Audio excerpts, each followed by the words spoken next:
In the grim darkness of the far future, there is only war.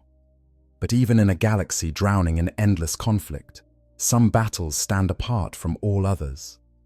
Some moments of heroism burn so bright that they echo across the centuries, becoming legends whispered in the hallowed halls of the Imperium. This is the story of one such battle. A battle where 109 of humanity's most elite warriors teleported directly into the heart of a demon army to face a fallen demigod and his bodyguard of 12 greater demons. This is the story of the first war for Armageddon, where the Grey Knights earned their place in legend through blood, sacrifice, and unwavering faith. Picture, if you will, the surface of Armageddon in the year 444 of the 41st millennium. The ash wastes stretching endlessly beneath crimson skies. The thunder of artillery fire mixing with the screams of the dying and the roar of chain axes biting into flesh. Millions of Imperial guardsmen and the warriors of the Space Wolves chapter, standing against an impossible tide of corruption. And at the center of it all, a towering figure of brass and blood, a demon Primarch who had once been a son of the Emperor, now twisted into something that defied mortal comprehension. Angron, the Red Angel, had returned to the material universe with a singular purpose: to drown an entire world in blood and offer its skulls to his dark patron, Khorne. Against this apocalyptic threat, the Imperium deployed its most secret weapon, 109 Grey Knights, warriors whose very existence was classified beyond the highest levels of Imperial security, each one a psychic warrior of unmatched purity, trained from childhood to face the horrors of the warp without flinching, each one bearing weapons blessed with wards and incantations that could wound creatures that laughed at conventional arms, each one prepared to give their life in service to the God Emperor of mankind. What happened next would become one of the most heroic and tragic moments in Imperial history. A battle so desperate, so costly, that knowledge of it would be suppressed for decades. A confrontation where faith and psychic might clash against demonic fury in its purest form. By the time the ash settled and the last echoes of battle faded, only 13 Grey Knights would remain standing. But they would stand victorious, having accomplished what should have been impossible. This is their story. This is the tale of when 109 became 13. And in doing so, saved an entire world. The Grey Knights, forged in silver and faith. To understand the magnitude of what happened on Armageddon, we must first understand who the Grey Knights are. In a galaxy filled with elite fighting forces, where every Space Marine chapter represents the pinnacle of human military achievement, the Grey Knights stand apart as something more. They are not simply warriors. They are living weapons specifically designed and created to combat the single greatest threat facing humanity, the forces of chaos. The origins of the Grey Knights stretch back to the darkest days of the Imperium, to the final moments of the Horus heresy itself. As the Emperor of mankind prepared for his fateful confrontation with his most beloved and most treacherous son aboard the vengeful Spirit, he knew that even if he survived, the threat of chaos would never truly be defeated. The ruinous powers had shown their ability to corrupt even the greatest of his creations. Primarchs, those godlike beings crafted from the Emperor's own essence, had fallen to the whispers of demons. Entire Space Marine legions, once humanity's protectors, had become its worst enemies. In his infinite foresight, the Emperor made preparations. He entrusted his closest advisor, Malcador the Sigillite, with a task of paramount importance. Malcador was to found a new chapter of Space Marines, one that would be pure beyond any possibility of corruption. These warriors would be humanity's ultimate defense against demonic incursion, the final line between the material universe and the gibbering madness of the warp. But how does one create warriors incorruptible? How does one forge soldiers capable of standing before the most tempting offers of dark gods, the most horrifying manifestations of the Immaterium, without their souls wavering? The answer lay in a combination of the most rigorous selection process ever devised, psychic potential beyond what any standard space marine possessed, and gene seed crafted not from a Primarch, but from the Emperor himself. The recruitment of Grey Knights begins in ways that would seem cruel to any outside observer, though in the context of their mission, it is the only way that makes sense. Across the Imperium, the black ships of the Adeptus Astra Telepathica constantly scour thousands of worlds, seeking out those with psychic potential. Most psychers, those unfortunate souls born with the ability to touch the warp, face grim fates. The weakest are taken to Terra, where their souls are consumed to fuel the Astronomicon, that great psychic lighthouse that allows Imperial ships to navigate the warp. The strongest become sanctioned psychers, serving the Imperium in various capacities, while constantly fighting the whispers of demons in their minds. But a rare few, those who show not only tremendous psychic potential, but also an exceptional purity of spirit, are taken to Titan, the moon of Saturn, that serves as the Grey Knight's hidden fortress monastery.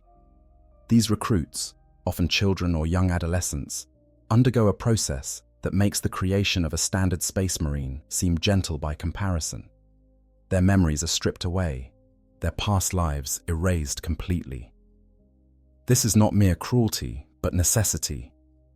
Any attachment to their former existence, any lingering trauma or unresolved emotion could become a vector for demonic corruption. With their minds wiped clean, the training begins. The recruits are subjected to psycho-conditioning that would break lesser individuals, drills both physical and mental that push them to their absolute limits and beyond. They study the nature of chaos itself, learning truths that would drive ordinary humans mad. They memorize the names and traits of thousands of demonic entities, understanding that knowledge is their greatest weapon against an enemy that thrives on ignorance and fear. They learn rites of banishment passed down from the chapter's founding, litanies of purity that can wound creatures of the warp as surely as any blade. Then comes the physical transformation. The gene seed implantation process that creates all space marines is conducted, but for Grey Knights, the gene seed originates from the Emperor's own genetic template. This is not second-hand, filtered through a Primarch's interpretation. This is as close to the master of mankind's own biology as it is possible to achieve. The transformation grants them all the standard enhancements of an Astartes: superhuman strength, accelerated healing, enhanced senses, the ability to function without sleep for extended periods, organs that allow them to survive in the most hostile environments. But the Grey Knights receive something more. Each one of them, without exception, is a psyker. In most Space Marine chapters, psykers form a specialized minority, the librarians who support their battle brothers with their unique abilities while carefully monitoring themselves for any sign of corruption. For the Grey Knights, psychic power is not a specialization but a fundamental requirement. Every single Grey Knight can channel the energies of the warp, bend reality to their will, and project their faith and determination as a tangible force. This psychic nature manifests in numerous ways on the battlefield. Grey Knights can empower their weapons with warp energy, allowing their force weapons to cleave through demonic flesh as easily as a power sword cuts through steel. They can project protective wards around themselves and their allies, barriers of pure faith that cause demons physical pain to approach. They can see through illusions and deceptions that would fool normal eyes, perceiving the true nature of warp entities no matter what form they take. They can coordinate perfectly with one another through psychic communication, maintaining tactical awareness that would be impossible through conventional means. Perhaps most importantly, they can perform the rites of banishment. When a demon manifests in real space, it is not truly vulnerable in the way a physical being is. Destroying its material form merely sends it screaming back to the warp, where it will eventually reform and return. But a Grey Knight, through the proper application of their psychic gifts and their mastery of anti-demonic rituals, can truly wound these creatures. They can sever a demon's connection to the material universe so completely that it takes centuries for the entity to manifest again. They can even, in rare cases, destroy a demon's consciousness entirely, snuffing out its existence as surely as fire consumes parchment. The organization of the Grey Knights reflects their specialized nature. Unlike standard Space Marine chapters that maintain approximately 1,000 warriors divided into 10 companies, the Grey Knights are organized into 8 brotherhoods, each approximately 100 strong. Each brotherhood represents not just a tactical unit, but a spiritual fellowship, brothers bound together by shared trials and absolute trust.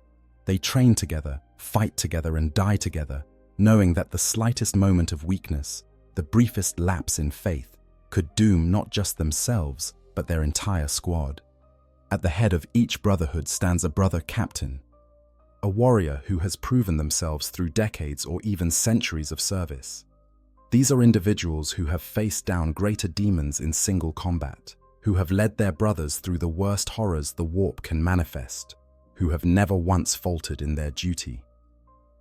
Above the brother captains are the Grand Masters, 8 ancient warriors who form the chapter's supreme council and whose word is law within the Grey Knights. But rank, while important for command structure, matters less among the Grey Knights than it does in other chapters. Every Grey Knight, from the newest recruit to the most ancient Grand Master, is held to the same absolute standard of purity and dedication. There is no room for politics, for personal ambition, for anything that might compromise their mission. They exist for one purpose and one purpose alone: to stand between humanity and the horrors of the warp. Their equipment reflects their specialized role. Every Grey Knight wears a suit of powered armor crafted on Titan itself, each piece inscribed with protective wards and prayer scripts that have been blessed in rituals lasting days or even weeks. These wards are not mere decoration, but active protections, psychically resonant patterns that cause demons pain to approach, and that can disrupt the warp energies that sustain demonic manifestations. The weapons they carry are equally sacred.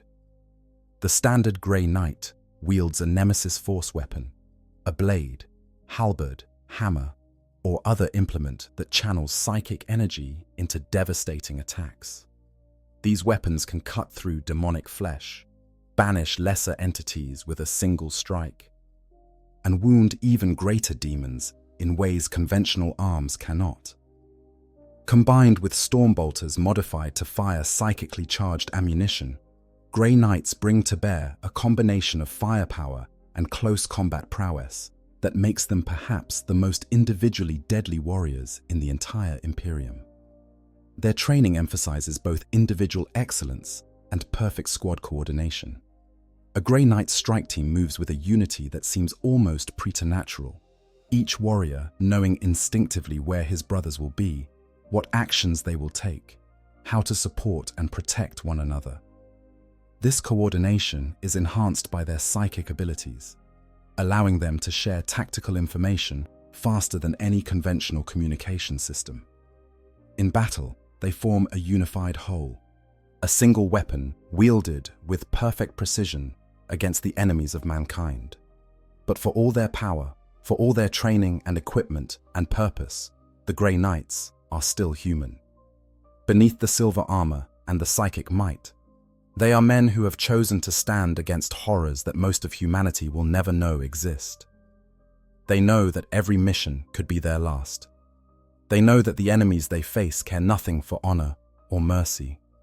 They know that a single moment of weakness, one instant where their faith wavers, could result not just in death, but in corruption, in becoming the very thing they have sworn to destroy.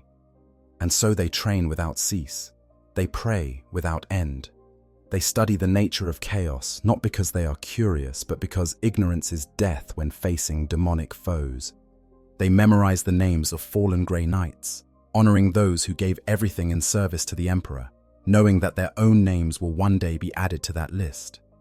They live lives of monastic dedication, where every thought, every action, every breath is in service to their sacred duty. This is what it means to be a Grey Knight. This is the foundation upon which the defenders of Armageddon stood, when they teleported into the heart of a demon army to face a fallen Primarch.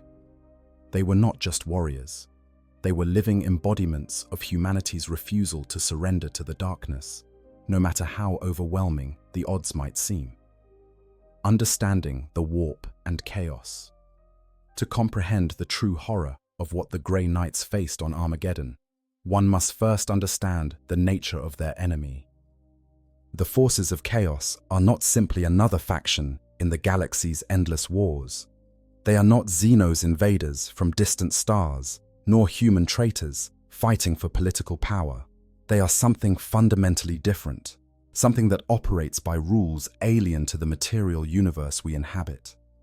They are entities of pure thought and emotion given form, creatures of nightmare made manifest through the power of the warp.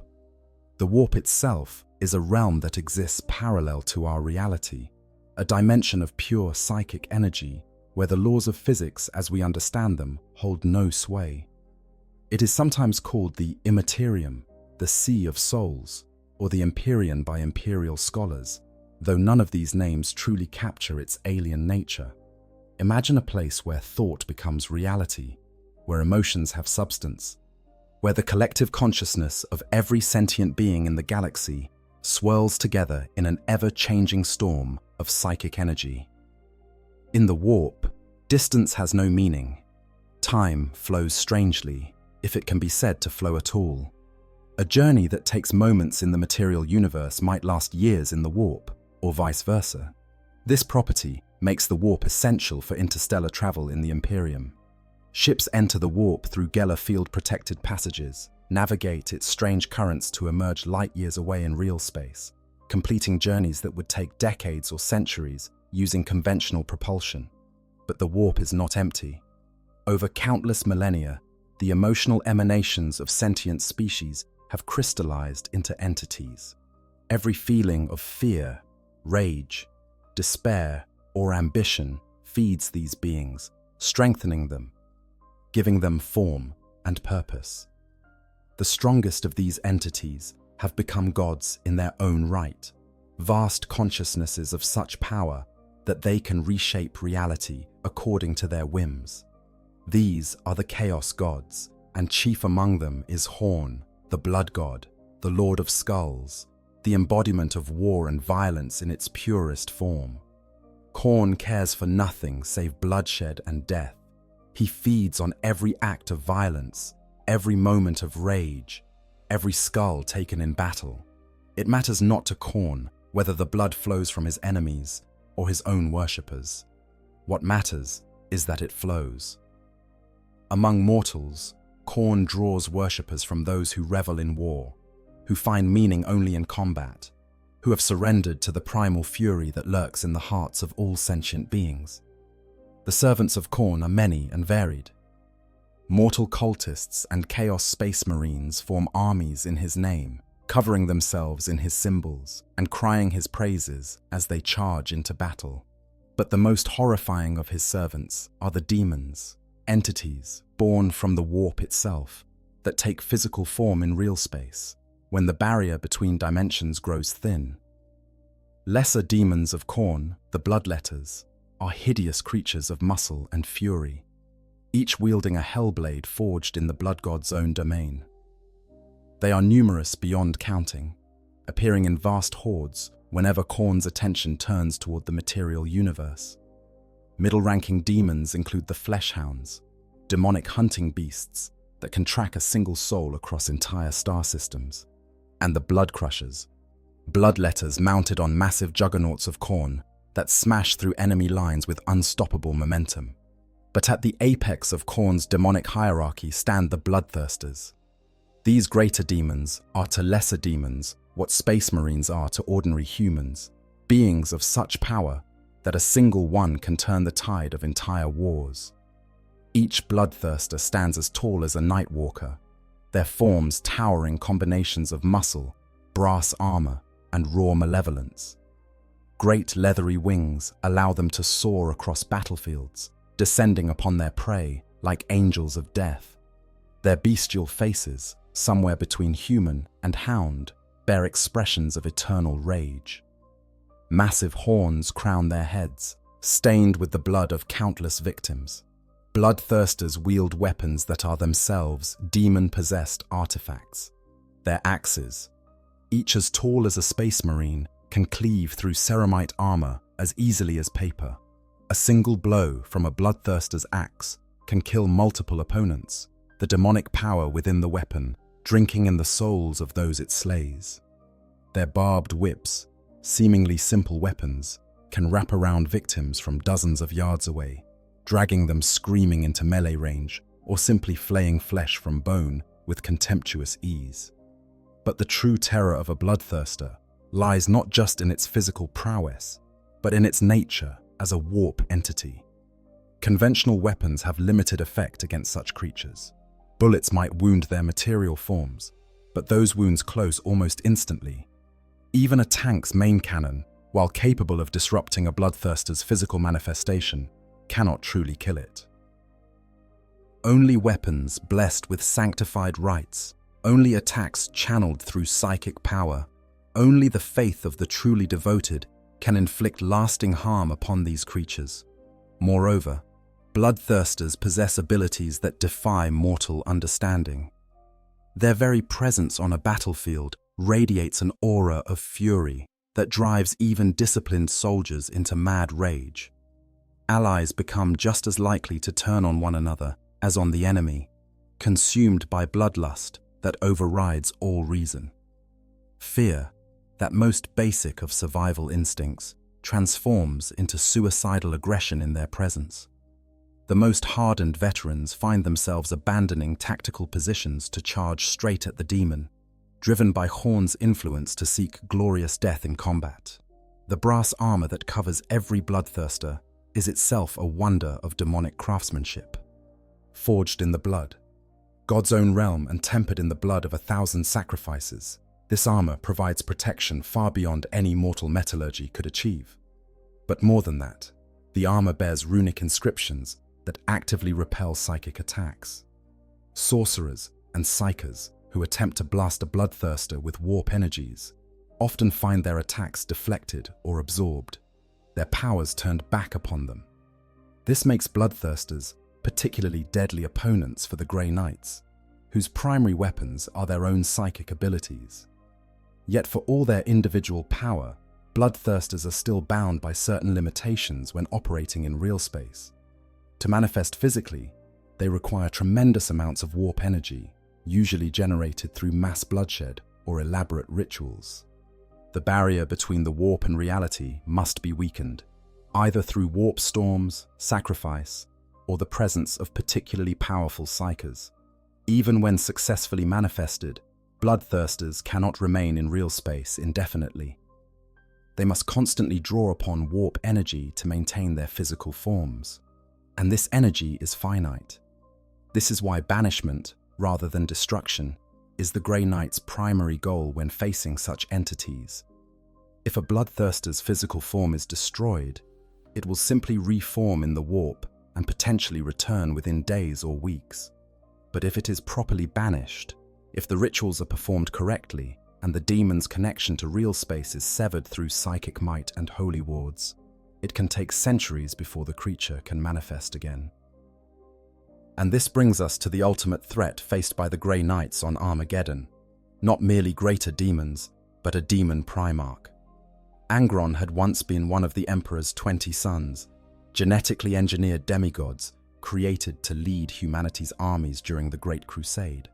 But like 9 of his brothers, he had turned from the Emperor's light and embraced chaos.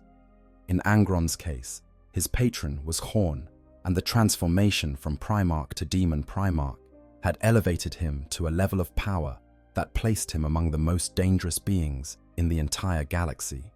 A Demon Primarch combines the already godlike abilities of a Primarch with the reality-warping nature of a greater demon. They are faster than mortal eyes can follow, strong enough to tear apart armored vehicles with their bare hands, resilient enough to shrug off weapons that would annihilate normal opponents. They command vast, demonic legions with absolute authority, their very presence in real space creating tiers in the barrier between dimensions that allow lesser demons to flood through. They are generals, champions, and living weapons all in one, capable of turning the tide of entire campaigns through their mere arrival. This was the enemy that awaited the Grey Knights when they answered the call to Armageddon. Not merely a demon army, though that alone would have been challenge enough. Not merely a force led by powerful bloodthirsters, though the crew or Praetoria would have tested any imperial force. But a demonic primarch, one of Khorne's chosen, leading an army that had already butchered millions and showed no signs of stopping. An enemy that represented everything the Grey Knights had been created to oppose, concentrated in its most terrifying form. Understanding this context is crucial to appreciating what came next. The Grey Knights were not simply fighting another enemy. They were throwing themselves against a force that existed partially outside the laws of reality, that could only be truly harmed by the most specialized weapons and techniques humanity possessed, that outnumbered them thousands to one, and that was led by a being of such power that even other chaos forces feared him. The odds were not merely unfavorable, they were apocalyptic, and yet they went. Because this is what it means to be a Grey Knight. Because their duty demanded no less. Because somewhere on Armageddon, millions of Imperial citizens and thousands of their Space Marine brothers were counting on them to do the impossible. Armageddon, industrial jewel of the Imperium. To understand why the forces of chaos chose Armageddon as their target, and why the Imperium would commit such extraordinary resources to its defense, one must understand the nature of the world itself. Armageddon is not simply another planet among the Imperium's million worlds. It represents something precious beyond measure in the grim darkness of the 41st millennium, a stable, productive world that serves as an essential link in the Imperium's logistical chains, and whose loss would cripple entire sectors. The planet occupies a strategic position in the segmentum solar, close enough to Terra that its defense is considered a matter of utmost importance, yet far enough from the galactic core that it serves as a crucial staging ground for military operations heading into more dangerous regions. The world's value lies not in beauty or in any particular natural resources, but in what humanity has built upon its surface over 10,000 years of continuous habitation and industrialization. Armageddon is a hive world, a classification that tells you much about its character. The surface is dominated by massive arcologies called hives, each one a city fortress housing billions of souls in layered tiers that stretch from deep underground foundations to towering spires that pierce the toxic atmosphere. These hives are named with an appropriately grim sensibility: Hive Hell's Reach, Hive Acheron, Hive Tartarus, Hive Infernus. Each name reflects the harsh reality of life on Armageddon, where the air itself is too contaminated for unprotected humans to breathe, and where the relentless demands of industry never cease. The planet's atmosphere presents one of its defining challenges. Millennia of industrial activity have left the air thick with pollutants: hydrogen sulfides from volcanic activity and carbon oxides from organic decay. The magnetic field is relatively weak, offering less protection from cosmic radiation than more hospitable worlds. An unaugmented human breathing, Armageddon's air would suffer organ damage within hours and death within days. This means that virtually every citizen, from the highest nobles to the lowest underhive dwellers, requires some form of respiratory augmentation or filtered air supply to survive. Yet despite these harsh conditions, or perhaps because of them, Armageddon has thrived as an industrial powerhouse. The world produces weapons, armor, vehicles, and supplies for the Imperial Guard in quantities that dwarf most other manufacturing worlds.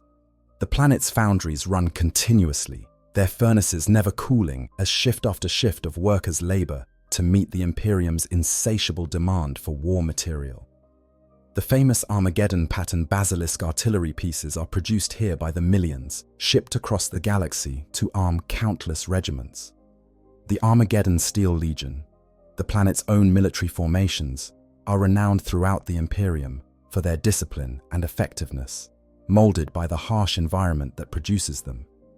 The geography of Armageddon divides the inhabited world into distinct regions separated by vast wastes. The equatorial jungle, a nightmare realm of toxic vegetation and dangerous fauna, forms a natural barrier between the northern and southern population centers.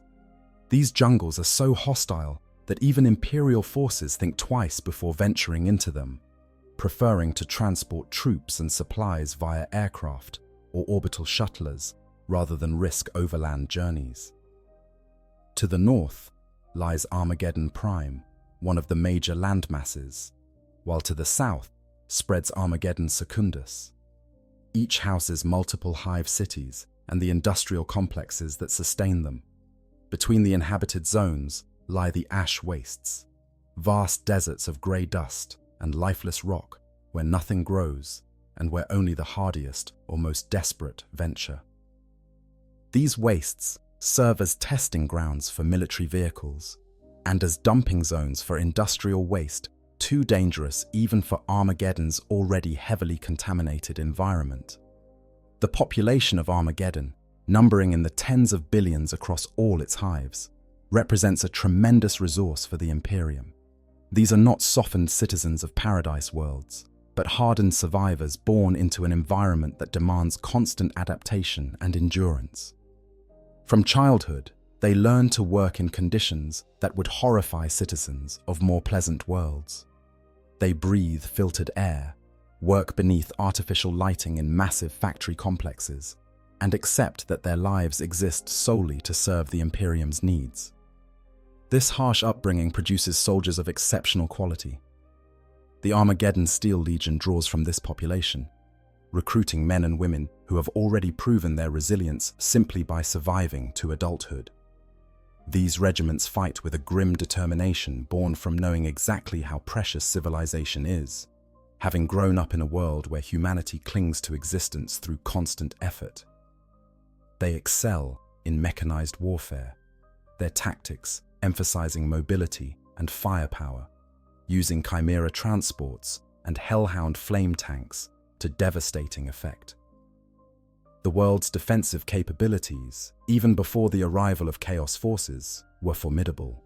Orbital defense platforms ringed the planet, their weapons capable of deterring all but the most determined attackers. Ground-based defense lasers and missile silos could target incoming threats before they reached the atmosphere. The hives themselves were fortresses, their outer walls thick enough to withstand orbital bombardment, their internal structure designed to allow defenders to fall back through multiple defensive lines if necessary. Yet despite these preparations, despite the millions of soldiers and the industrial might available, Armageddon's greatest vulnerability lay in the very thing that made it valuable. With tens of billions of souls concentrated in relatively small areas, with industrial facilities that required constant operation to maintain production quotas, with a population dependent on complex life support and supply chains, the world was peculiarly susceptible to the kind of assault that Chaos forces excel at delivering. When demons manifest on a world like Armageddon, they do not need to conquer every inch of territory. They do not need to occupy defensive positions or hold ground. They simply need to kill enough people, spread enough fear, disrupt enough of the carefully maintained systems that keep billions alive. A demon army can move through a hive city like a plague, killing and corrupting as it goes, creating cascading failures in infrastructure and morale that multiply its effectiveness far beyond its actual numbers. Moreover, Armageddon's strategic importance meant that its fall would have consequences extending far beyond the world itself. Supply lines to dozens of sectors relied on Armageddon's industrial output. Military campaigns were planned with the expectation that Armageddon could provide necessary materiel. The loss of the world would create ripples across the Imperium, weakening defenses, forcing tactical adjustments, and potentially allowing Chaos forces to exploit the resulting chaos for further gains. This is what Angron understood when he chose Armageddon as his target. He was not simply seeking skulls for Horn, though that was certainly part of his motivation. He was striking at a world whose fall would hurt the Imperium in ways both practical and psychological. Here was a planet that had served the Emperor faithfully for 10,000 years, whose citizens labored ceaselessly in service to the Imperium, whose regiments fought on 100 worlds.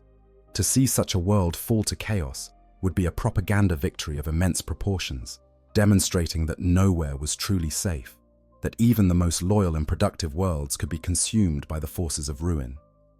The citizens of Armageddon, going about their lives in the days before the invasion, had no idea of the storm that was about to break over their world. They worked their shifts in the manufactorums, practiced their military drills, raised their children, and prayed to the Emperor, never imagining that they would soon be caught in one of the most desperate battles in Imperial history.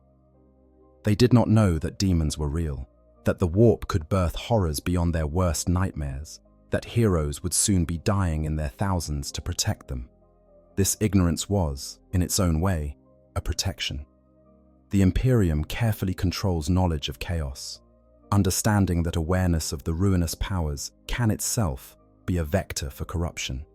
Better that citizens live their lives in productive ignorance than that they spend those lives in terror of threats they cannot comprehend.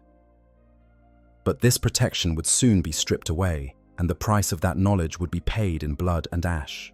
The stage was set, a world of immense value, defended by formidable forces but vulnerable in ways its defenders could not fully appreciate.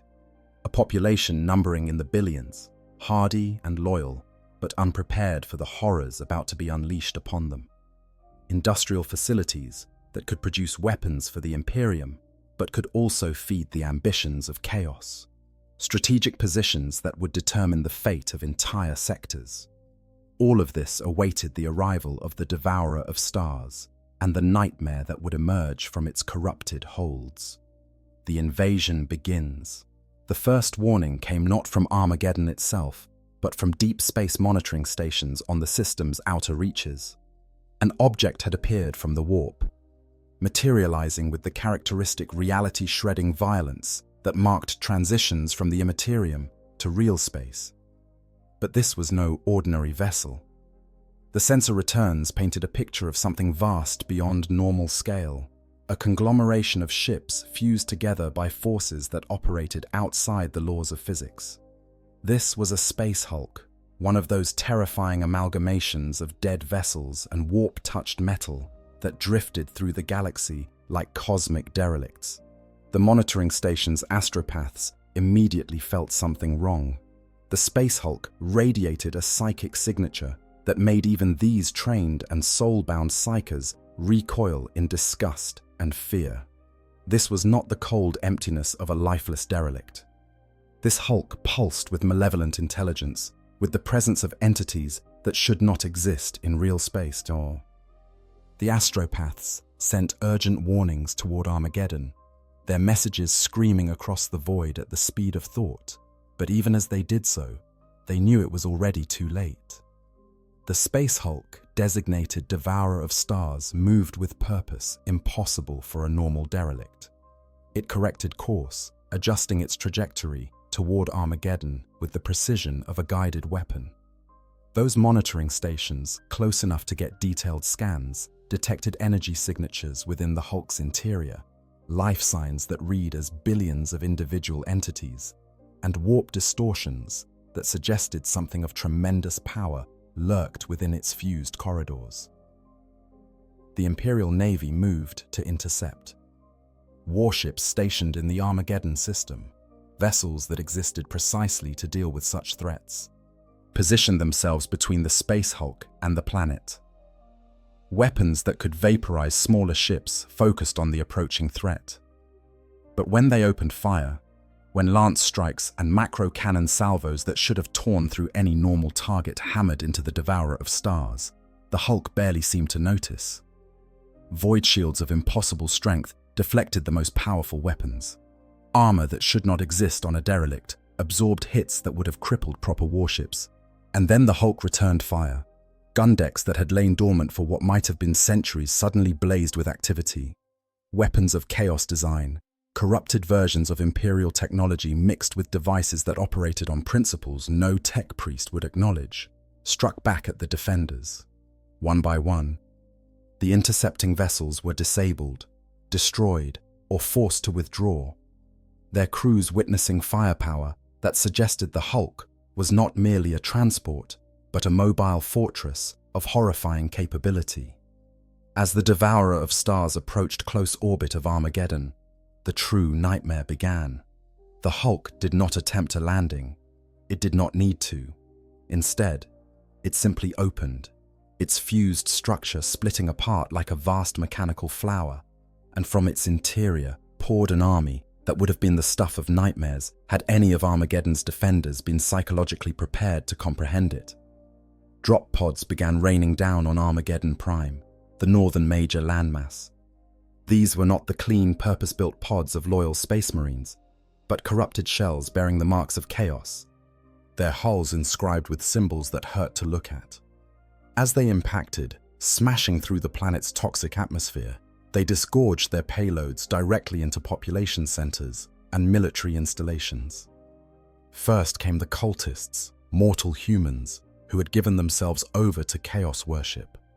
These wretches were once imperial citizens, workers and soldiers and merchants who had been seduced by promises of power, driven mad by exposure to warp energies, or simply broken by the horror of their existence until they sought meaning in service to the dark gods.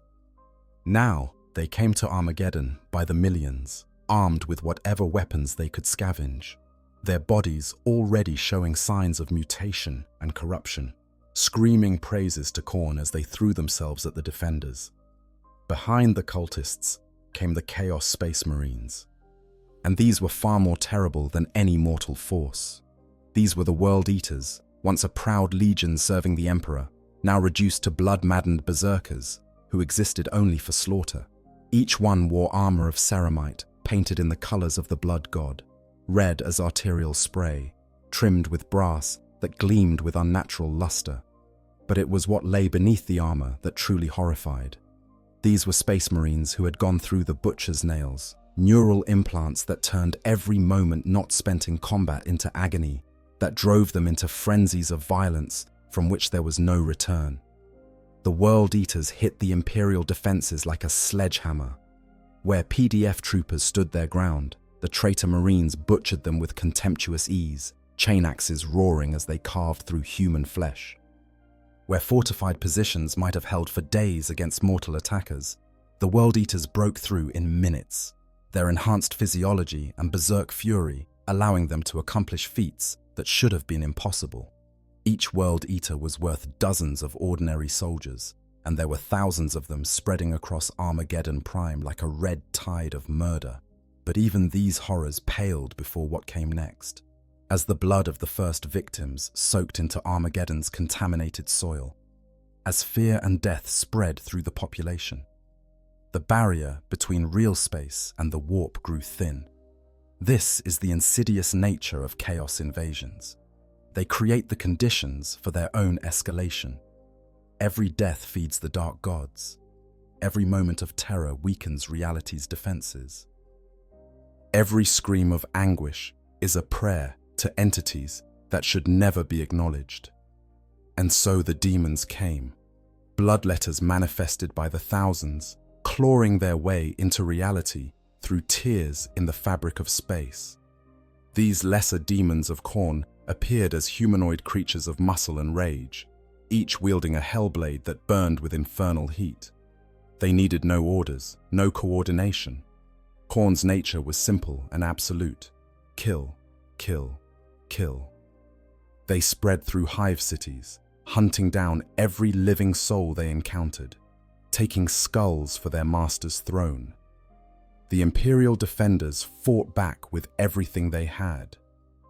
The planetary defense forces, hardened by Armageddon's harsh environment and trained to deal with threats both conventional and exotic, established defensive lines and fought with grim determination. Artillery batteries that normally bombarded test ranges or cleared toxic wastes now turned their guns on the demon tide. Chimera transports and Lehman Russ battle tanks maneuvered through the hive city's wide processional ways, their weapons cutting down cultists and demons alike. But they were losing. For every demon banished, 10 more appeared. For every cultist killed, 100 more took their place. The World Eaters, immune to fear and pain, kept pushing forward, breaking through defensive line after defensive line. Within the first week of the invasion, millions had died. Hive cities that had stood for 10,000 years were burning. The industrial output that made Armageddon so valuable had ground to a halt as workers fled their posts or died at them. The situation grew more dire when it became clear that the Chaos forces were not simply killing indiscriminately. They were conducting rituals, building monuments to Khorne from the bodies of the dead, constructing vast pyramids of skulls in plazas that had once bustled with commerce. These structures were not merely symbolic. They were focal points for warp energy, beacons that allowed more demons to manifest, anchors that made it harder to banish the entities already present. Planetary Governor Hermann von Straub, the man theoretically in charge of Armageddon's defense, proved utterly inadequate to the task. His strategies were outdated, his understanding of the threat minimal, his ability to coordinate a defense against demons non-existent. PDF commanders found themselves receiving contradictory orders or no orders at all, forced to make tactical decisions based on incomplete information while the governor dithered in his palace, seemingly unable to comprehend that his world was dying around him. But help was coming. The astropathic calls for aid, sent out in the invasion's first moments, had reached ears that understood the gravity of the threat. Among those who received the call was Logan Grimnar, Great Wolf of the Space Wolves chapter. Grimnar recognized immediately what was happening. This was not a Xenos invasion or a rebellion or even a standard Chaos incursion. This was something far worse. And he responded as only a Space Marine chapter master could. The Space Wolves, fierce warriors from the death world of Fenris, came to Armageddon in force. Grimnar committed his entire chapter, thousands of Space Marines who were among the Imperium's most formidable fighters. They arrived in the system with their fleet, deployed in drop pods and Thunderhawk gunships, and immediately threw themselves into the battle. Where the PDF and Imperial Guard were being overwhelmed, the Space Wolves stabilized the lines. Where demons had broken through into civilian sectors, the wolves hunted them down with the ferocity their name implied. The Space Marines' arrival changed the dynamic of the battle, but did not end the threat. The World Eaters were their equals in individual combat prowess, and the demons simply kept coming, manifesting faster than they could be banished. Grimnar reorganized the confused defensive efforts, imposing order on Chaos, coordinating PDF, Guard, and Space Marine units into a coherent defensive strategy. But even as he did so, even as the Imperial forces began to inflict real casualties on the invaders, the worst was yet to come, because Angron had not yet revealed himself. The Daemon Primarch had been using the initial assault as preparation, allowing his forces to kill enough victims, spread enough terror, weaken reality sufficiently that when he finally manifested, he would be at his full power. And as the battle entered its second month, as millions lay dead, and Armageddon's defenders struggled to hold back an enemy that seemed endless, the Red Angel finally arrived. When Angron manifested, even the bravest defenders felt their courage waver. The Demon Primarch appeared as a towering figure of brass and blood, standing as tall as a Night Walker, his form radiating such raw fury that reality itself seemed to rebel against his presence. His bodyguard, the Cruor Praetoria, manifested alongside him, 12 bloodthirsters, the most powerful greater demons of Khorne, each one a legend in its own right. Together, they formed a force that could have conquered worlds on their own. Angron led his forces in a push toward the western defensive lines, spearheading an assault along the river Styx that aimed straight at Hive Infernus and Hive Hell's Reach. Where he walked, Imperial defenders died by the hundreds. His great axe, a demon weapon of terrible power, cleaved through armor and flesh with equal ease. Artillery bombardments that would have leveled city blocks simply washed over him, his warp-empowered form shrugging off impacts that would have destroyed tanks. Logan Grimner, watching the devastation from his command post, understood that conventional forces could not stop Angron. The Demon Primarch was too powerful, too fast, too resilient. Even the Space Wolves, for all their prowess, would be slaughtered if they faced him directly. The Imperial forces needed a weapon specifically designed to combat such threats. Warriors trained to fight demons, soldiers whose very existence was anathema to the powers of chaos. They needed the Grey Knights. And so Grimnar made the hardest decision of his life. He called for help from warriors whose existence was supposed to remain secret, knowing that the price of their intervention would be paid by every Imperial citizen and soldier who witnessed their arrival.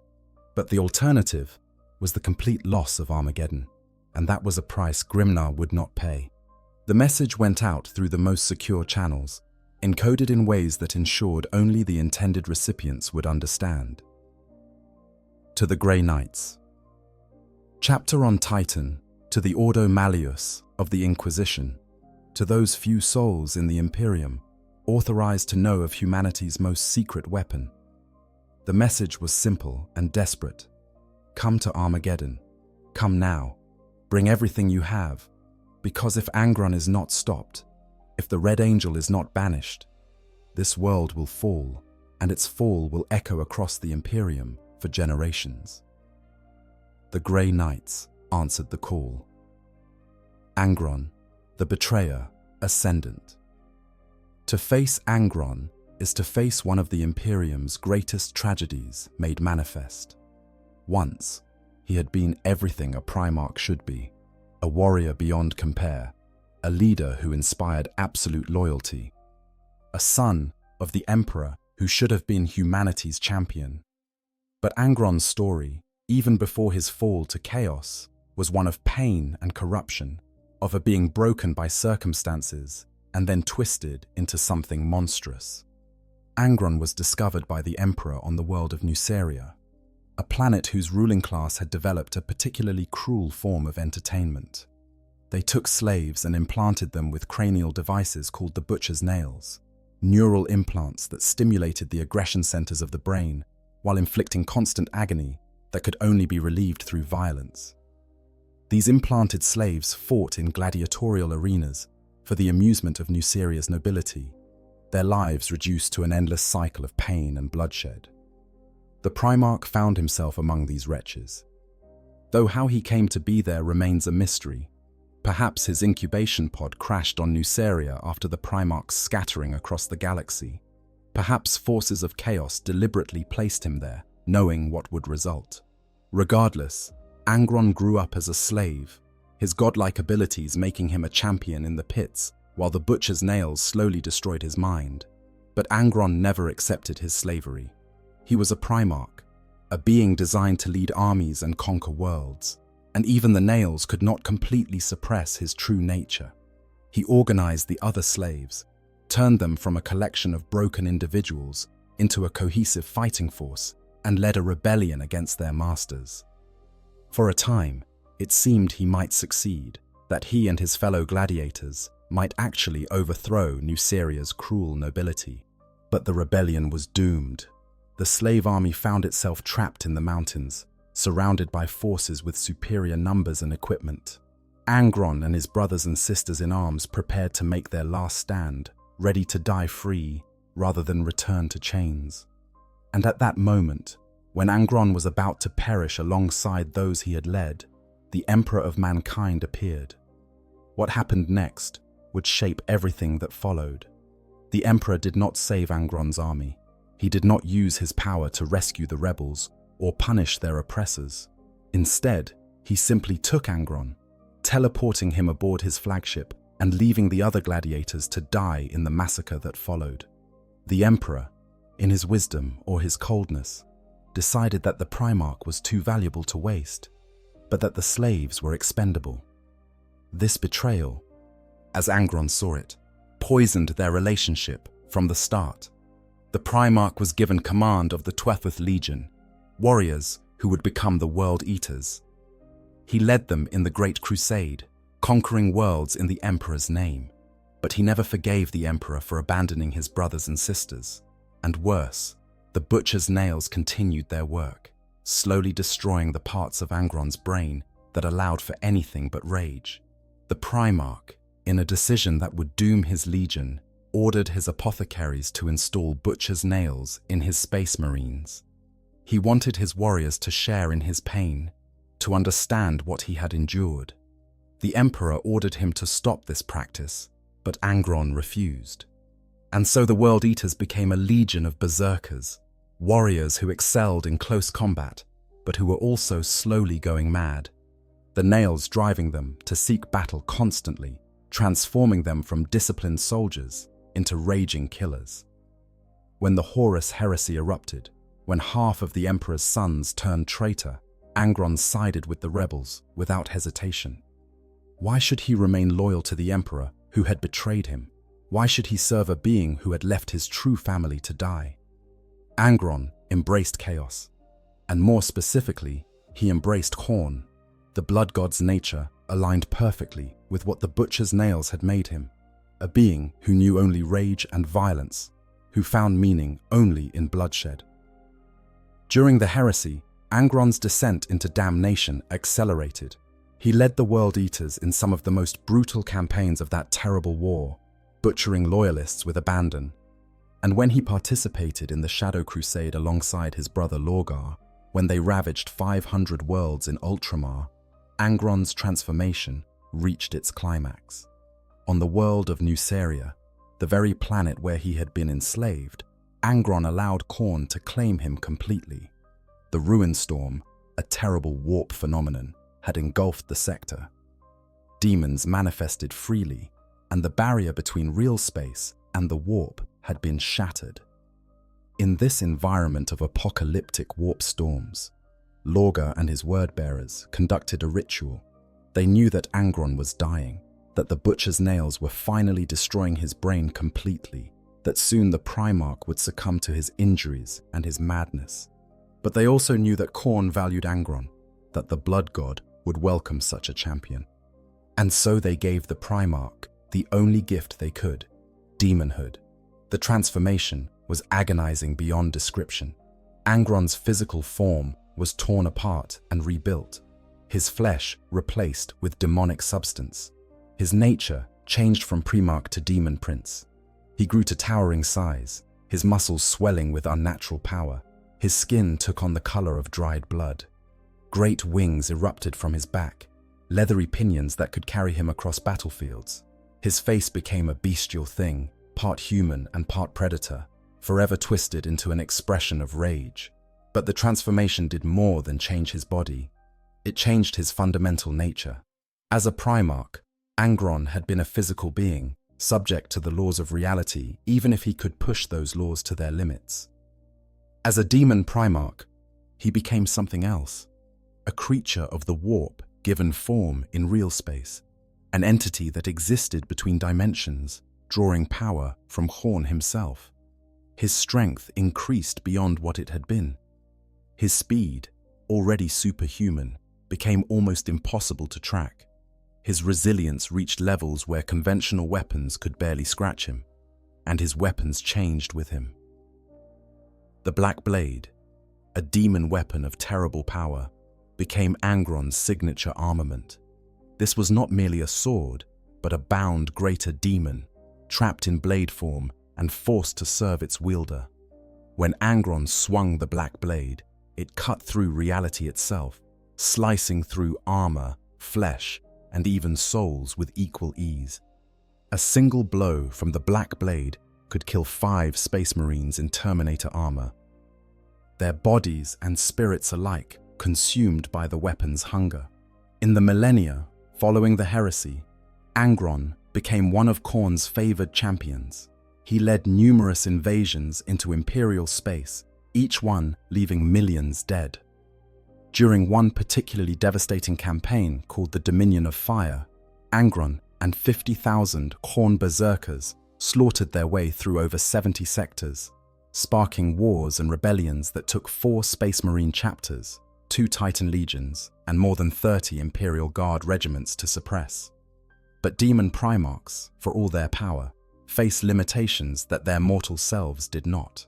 Maintaining a presence in real space requires constant warp energy, usually generated through bloodshed and sacrifice. Angron could not remain manifested indefinitely. After each invasion, after each campaign of slaughter, he would eventually be forced back into the warp, there to wait until the conditions were right for him to return. This nature made Angron's manifestations both terrible and temporary. When he appeared, he represented an apocalyptic threat that could devastate entire worlds. But if the Imperium could banish him, if they could sever his connection to real space through the proper rituals and psychic might, they could buy decades or even centuries of respite. This was the pattern that had repeated throughout Angron's demonic existence. Manifest, slaughter, be banished, reform in the warp, and eventually return. When he came to Armageddon, Angron had been planning and preparing for years. He had reunited scattered warbands of world eaters, something that had not happened since the legion's shattering after the Battle of Scalathrax. He had gathered demon legions, calling upon Khorne's favor to bring the Cruor Praetoria, his chosen bodyguard of 12 bloodthirsters, into the material universe alongside him. He had timed his arrival carefully, ensuring that warp conditions were optimal for maintaining a strong manifestation.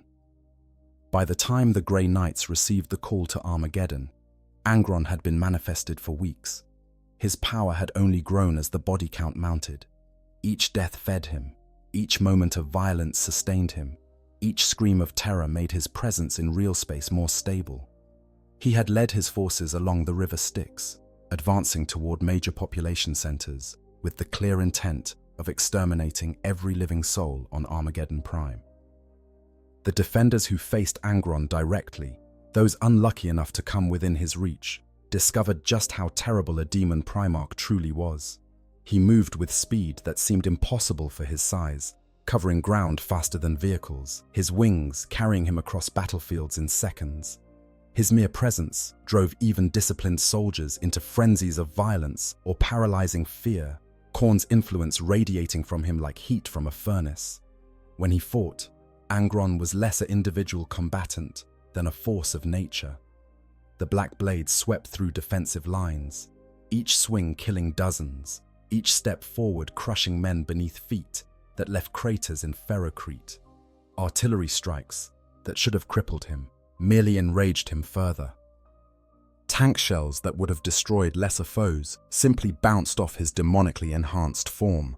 Even space wolves, warriors who had fought demons and worse, fell before him like wheat before a scythe. And always around him stood the Cruor Praetoria. The 12 bloodthirsters formed his honor guard, killing anything that made it past their master, their own considerable powers adding to Angron's already overwhelming force. Together, they formed a formation that could break any defensive line, slaughter any opposing army, reduce cities to charnel houses in hours. This was what awaited the Grey Knights. Not just a demon to banish, not just a powerful enemy to defeat, but one of the mightiest beings in the galaxy outside of the gods themselves. A Primarch who had been death incarnate even before his fall. Now empowered by Khorne and hungry for blood, a champion of chaos who had spent 10,000 years practicing the arts of slaughter, who had killed demons and heroes and everything in between, who knew no fear and gave no quarter. To face Angron was to face death itself, wrapped in brass and fury, wielding a sword that could drink souls. And the Grey Knights were going to teleport directly into his presence, into the midst of his army, surrounded by demons and traitors, with no hope of retreat or reinforcement. They knew the odds. They knew what they were facing. They knew that most of them would not survive. And they came anyway, because this is what Grey Knights do. This is the burden they carry, the duty they embrace, the fate they accept. They stand between humanity and the darkness, no matter the cost. The Cruor Praetoria, bloodthirsters of legend. To properly understand the battle's impossible odds, one must appreciate that Angron did not stand alone.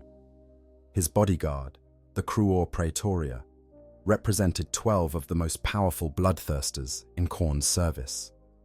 These were not newly manifested demons, weak and struggling to maintain their presence in real space. These were ancient entities, each one a veteran of countless wars across the galaxy, each one powerful enough to lay waste to entire armies single-handedly.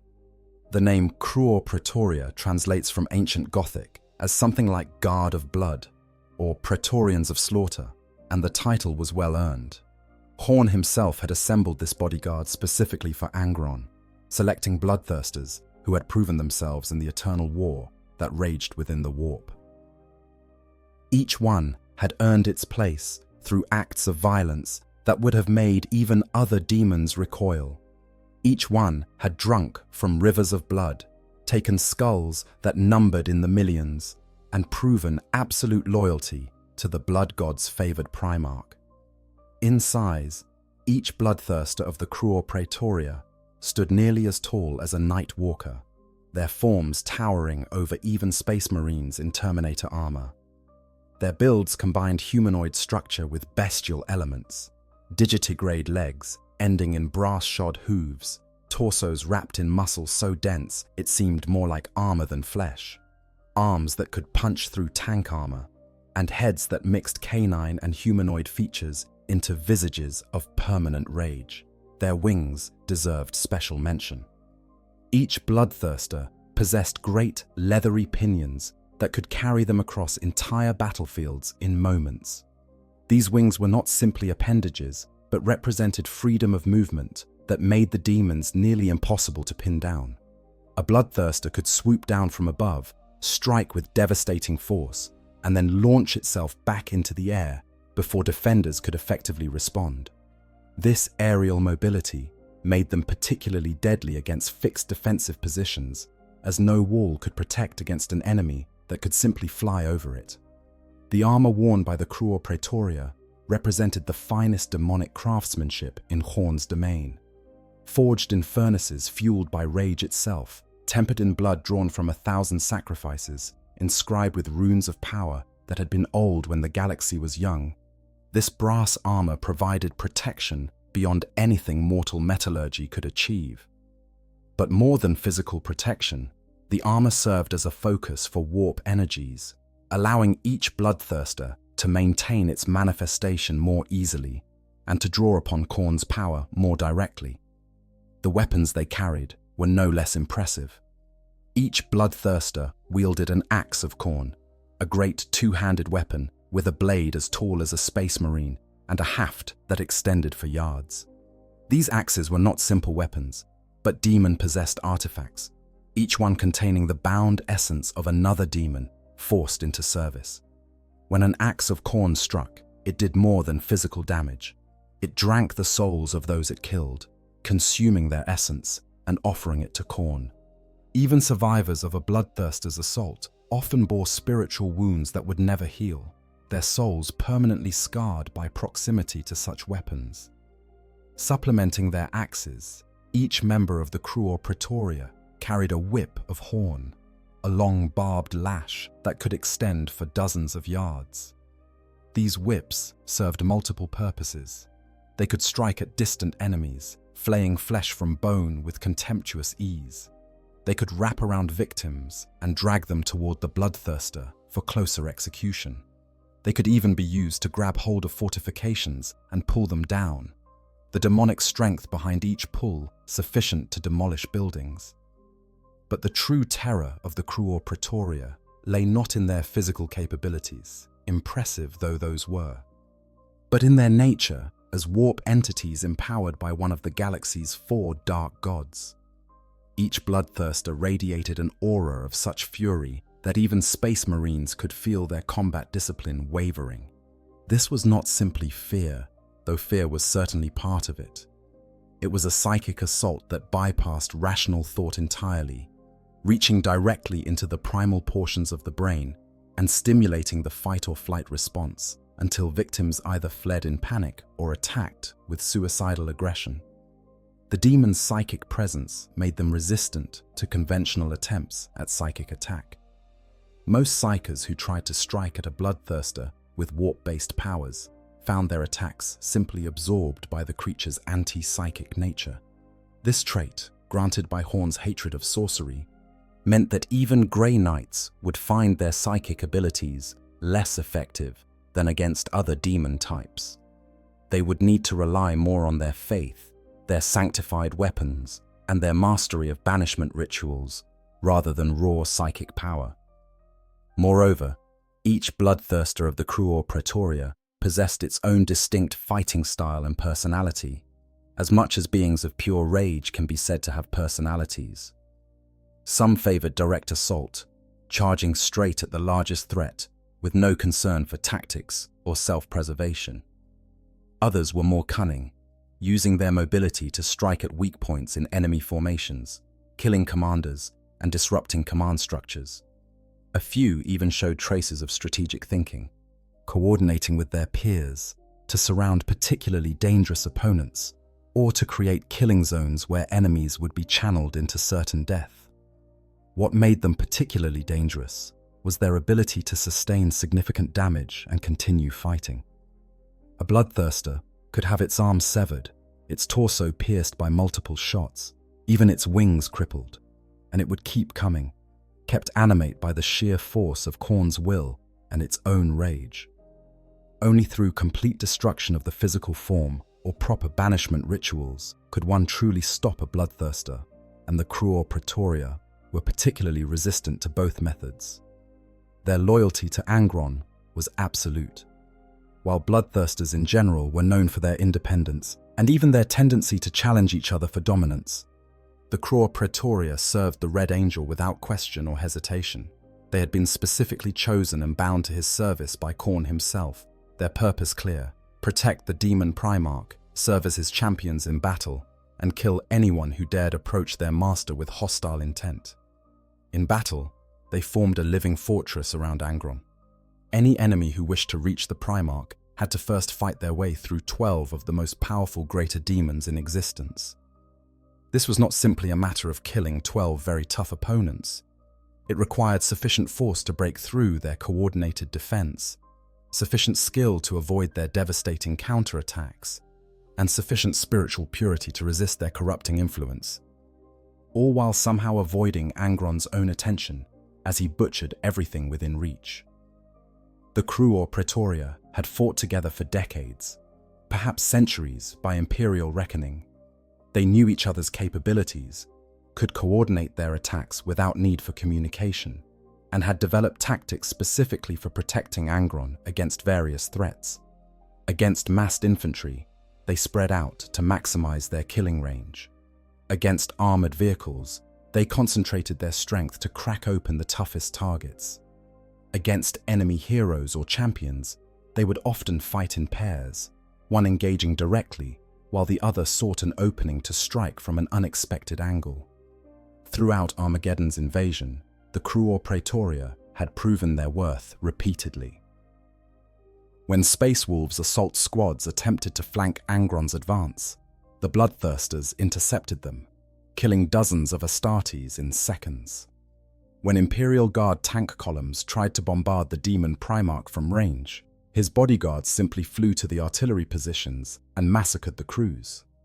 When PDF forces attempted to establish defensive lines, the Cruor Praetoria broke through them like they weren't there at all. By the time the Grey Knights arrived, the Cruor Praetoria had likely killed thousands individually and tens of thousands collectively. They were soaked in blood, their brass armor stained crimson, their weapons slick with gore, and they were hungry for more. Khorne's demons never tire of slaughter, never grow satisfied with the carnage they have inflicted. Each kill only makes them crave the next one more intensely. When the Grey Knights teleported into battle, when 109 warriors in silver armor materialized in the midst of the demon army, the Cruor Praetoria would have reacted with joy rather than concern. Here, finally, were opponents worth fighting. Here were warriors who would not flee in terror at the first sight of demons. Here was prey that might actually challenge them, that might provide the kind of glorious combat that Khorne valued most. The Bloodthirsters could not know that they were about to face the only warriors in the Imperium specifically designed to fight and banish their kind. They could not appreciate that each Grey Knight was a weapon forged specifically to destroy demons, that every piece of equipment and every scrap of training had been dedicated to combating warp entities. They saw only more skulls to claim, more blood to spill, more glory to win in service to their god. In their arrogance and their bloodlust, they failed to understand that they were not the hunters, but the hunted. The Grey Knights had not come to Armageddon to fight. They had come to perform an execution, and the Cruel Praetoria were about to learn what happens when warp entities face warriors who carry the Emperor's own light into the darkness. Desperation and hope. By the time Logan Grimnar made the fateful decision to call for the Grey Knights, Armageddon's defense teetered on the knife's edge of total collapse. The Space Wolves had fought with characteristic ferocity, throwing themselves into the most desperate situations, bleeding and dying to buy time for millions of refugees to evacuate deeper into the planet's interior. But even these legendary warriors, even these sons of Leman Russ, whose prowess in battle was known across the galaxy, could not turn the tide. The numbers told a grim story. Millions of Imperial Guardsmen and PDF troopers had died in the first weeks of fighting. Entire regiments of the Armageddon Steel Legion had been wiped out, their vehicles burning wrecks scattered across the ash wastes. The Space Wolves themselves had suffered casualties that would have crippled lesser chapters, with hundreds of battle brothers fallen and thousands more wounded. The defensive lines that had seemed so formidable before the invasion had been reduced to isolated pockets, each one surrounded and under constant assault. Angron's strategy. If the demon Primarch's actions could be called strategic rather than simply instinctive bloodlust, had proven devastatingly effective. He was not attempting to conquer Armageddon in any conventional sense. Demons do not need territory, do not require resources, do not care about political control. Angron simply wanted to kill, and he was accomplishing that goal with horrifying efficiency. The Primarch's advance had reached a crucial point. His forces were pushing toward Hive Infernus and Hive Hell's Reach, two of the largest population centers on Armageddon Secundus. If these hives fell, billions would die. The industrial capacity that made Armageddon valuable would be shattered, and the psychological impact of such a loss would echo across the Imperium, demonstrating that even worlds as well defended as Armageddon could fall to chaos. Logan Grimnar understood all of this. The Great Wolf was not simply a warrior, but a commander who had led the Space Wolves for centuries, who had seen countless battles and understood the strategic implications of victory and defeat.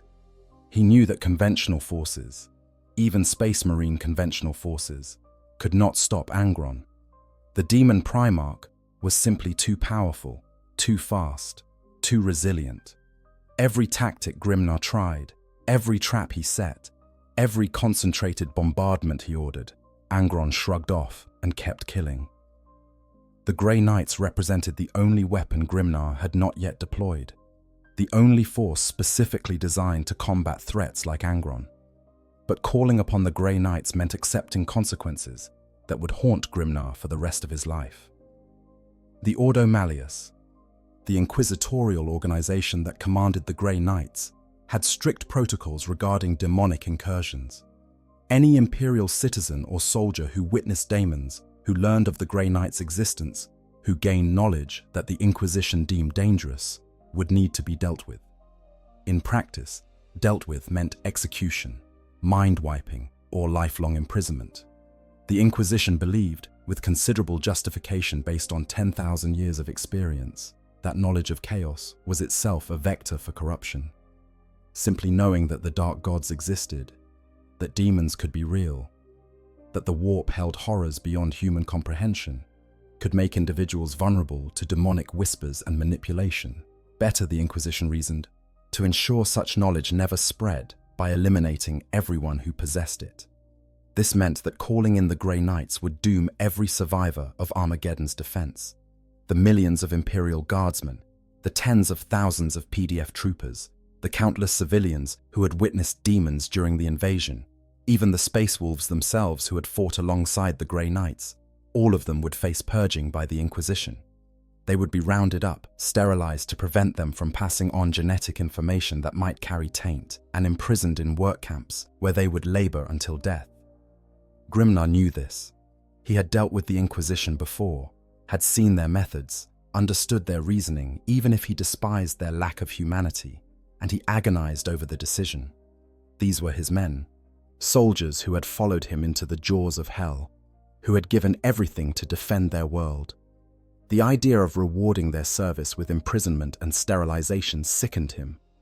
But the alternative was to let Armageddon fall, to allow billions more to die, to surrender an entire world to chaos, and accept the strategic and psychological consequences that would follow. Grimnar was a warrior, but he was also a chapter master, a leader who sometimes had to make decisions that tore at his soul. In the end, the Great Wolf made the only choice he could. He sent out the call to the Grey Knights, encoding it with every authorization code he possessed, marking it with the urgency that only came when entire worlds hung in the balance. But he also made arrangements, plotting ways to save at least some of the survivors, preparing to defy the Inquisition if necessary. The Great Wolf would not simply abandon the men and women who had fought under his command. Consequences be damned. The message reached Titan within hours, traveling through the warp via astropathic relay. The Grey Knights maintain a constant vigil, their fortress monastery on Saturn's moon always prepared to respond to demonic threats. When the call came from Armageddon, when the astropaths decrypted Grimnar's desperate plea, the chapter's leadership convened immediately to assess the situation.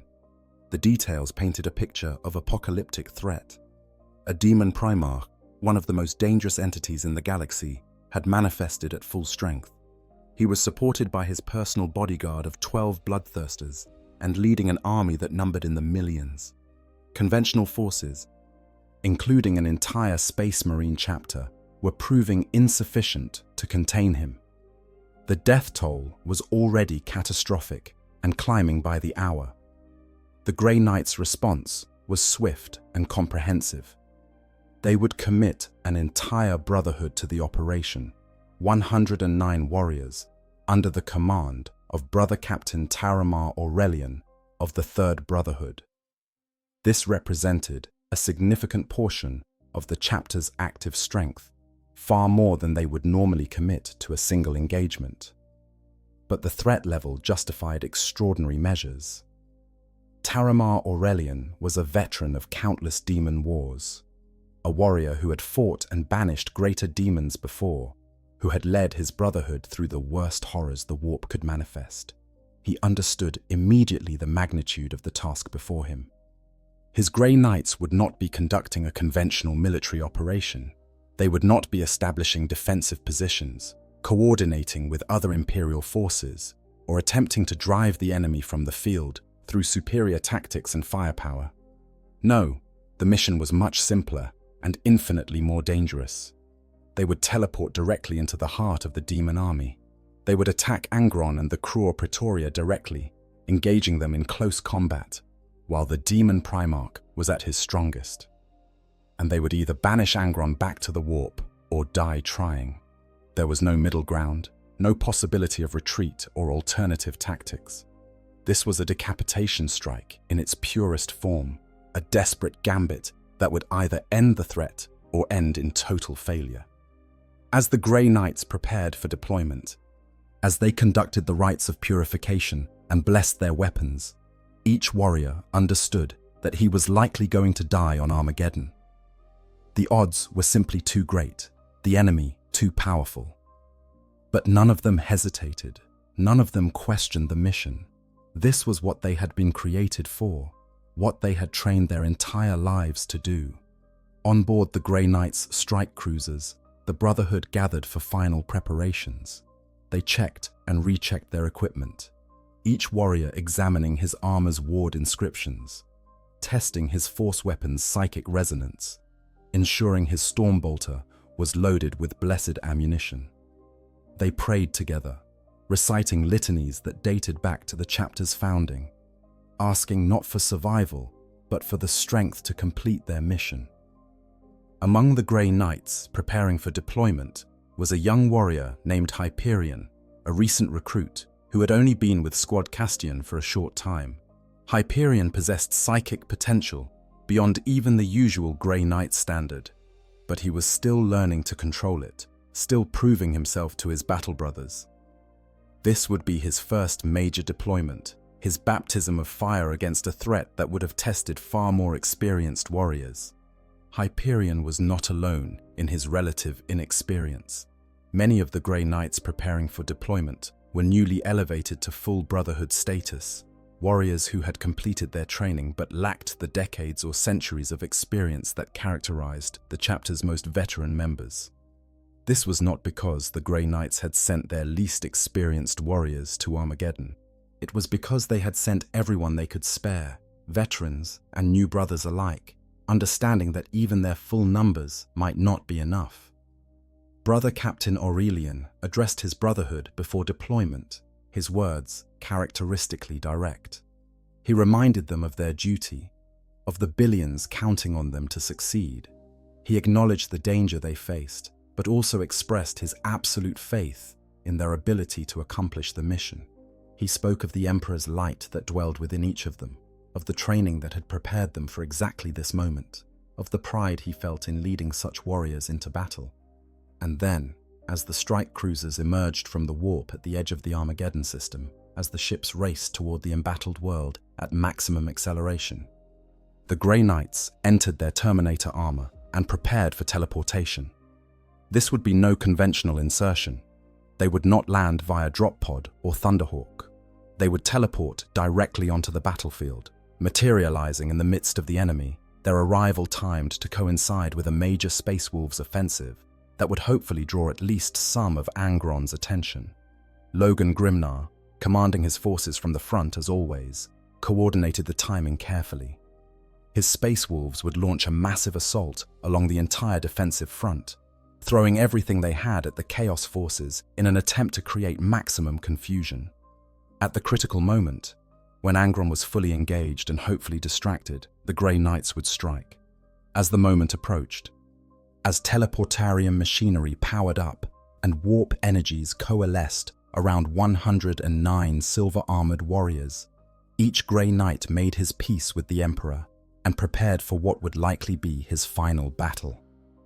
They were about to face the impossible, to stand against a being who had once been a Primarch and was now something worse. They were about to teleport into hell itself, surrounded by demons, with no hope of extraction or support. They were Grey Knights, and this is what they do. The teleport beams engaged, reality folded, and 109 warriors vanished from the strike cruisers to reappear on Armageddon's surface, materializing directly in front of Angron and the Cruor Praetoria. The most desperate battle in Imperial history had begun. Deployment into hell. The teleportation itself was violent beyond description. One moment, the Grey Knights stood in the teleportariums of their strike cruisers, their forms outlined by the crackling energies of warp tech working at its absolute limits. The next, reality tore open like a wound, and 109 warriors in silver Terminator armor materialized on Armageddon's surface in a flash of light that momentarily outshone the flames consuming the city around them. For a heartbeat, there was silence. The sudden appearance of so many armored warriors, their arrival heralded by the distinctive sound of teleportation, their armor gleaming with ward inscriptions and psychic resonance, momentarily stunned even the demon hordes. For that single instant, Chaos forces and Grey Knights alike existed in perfect stillness, like the moment before a thunderclap. Then the battle began. The Grey Knights had materialized in a loose formation designed to give each warrior room to fight while maintaining mutual support. They stood in what had once been a plaza in Hive Hell's Reach, a vast open space that had housed markets and gathering places before the invasion. Now it was a charnel house, the ground slick with blood, corpses piled in grotesque monuments, the air thick with the stench of death and the psychic miasma of warp corruption. And directly before them, perhaps 100 yards distant across the blood-soaked plaza, stood Angron. The demon Primarch towered above everything else on the battlefield, a figure of brass and fury that seemed to pulse with unholy energy. His wings spread wide, casting shadows that seemed to consume light.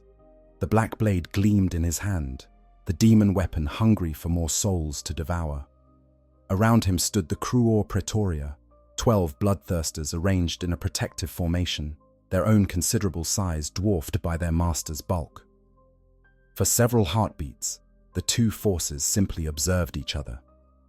The Grey Knights, their psychic senses fully engaged, could feel the weight of Angron's presence like a physical force, the sheer malevolence radiating from him and his bodyguard. The demons, in turn, sensed something in the Grey Knights that made even beings of pure rage hesitate. These were not ordinary enemies.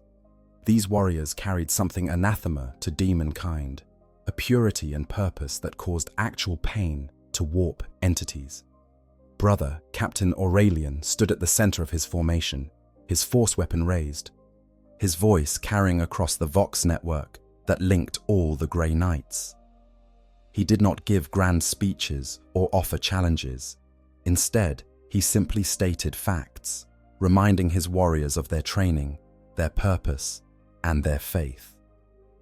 The Grey Knights began to advance, moving as a unified whole, their stormbolters opening fire. The blessed rounds they fired were not conventional ammunition, but shells sanctified through rites that took days to complete, each one inscribed with microwards and bathed in holy oils.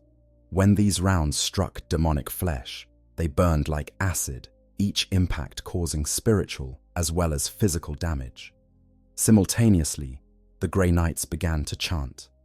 This was not simply battle cant or encouragement, but active psychic warfare. The litanies they recited were weapons in their own right, prayers and banishment rites that resonated with warp energies. Each word carried power, each phrase pushed back against the demonic corruption that saturated the plaza.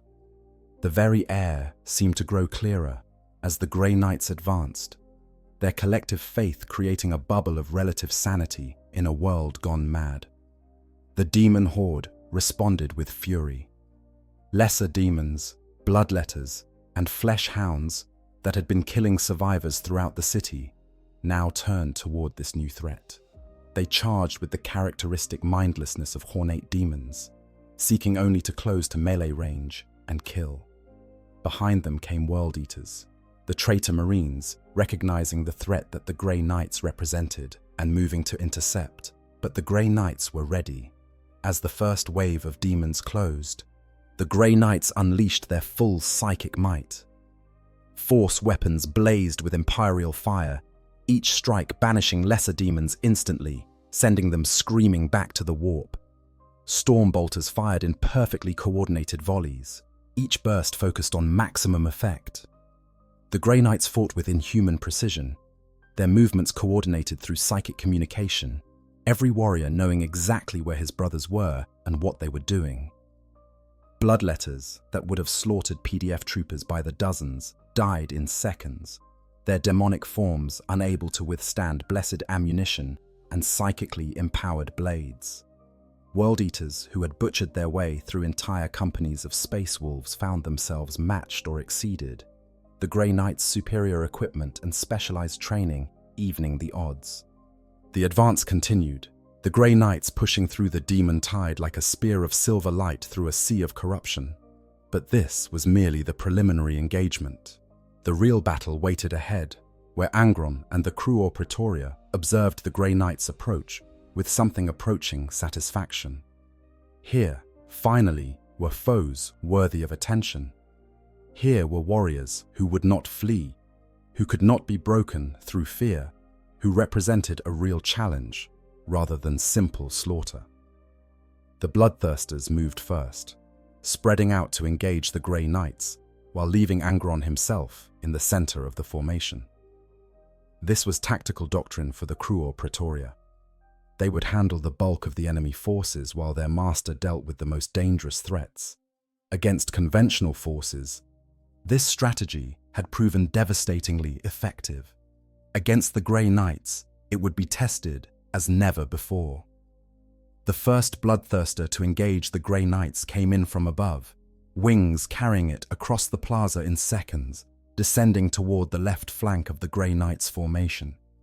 Its axe of corn swept down with enough force to split ceramite armor. Its whip lashed out to entangle multiple warriors. This was how bloodthirsters had slaughtered thousands over the centuries.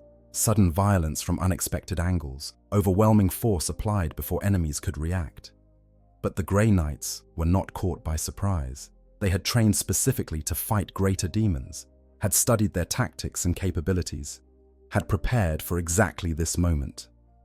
As the bloodthirster descended, multiple Grey Knights turned to face it, their stormbolters firing in unison while others moved to support with their force weapons. The demon found itself under concentrated fire even before it landed, blessed rounds hammering into its brass armor, psychic attacks assaulting its essence. When it finally made contact, swinging its great axe with enough force to demolish a building, the Grey Knights were ready. Force weapons met the demon's blade, psychic power clashing with demonic might in a shower of sparks.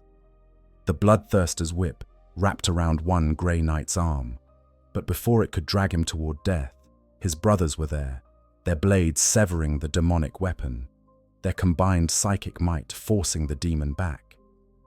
This engagement was repeated across the plaza as more bloodthirsters entered the fray. Each greater demon represented a threat that would have required an entire company of conventional space marines to defeat.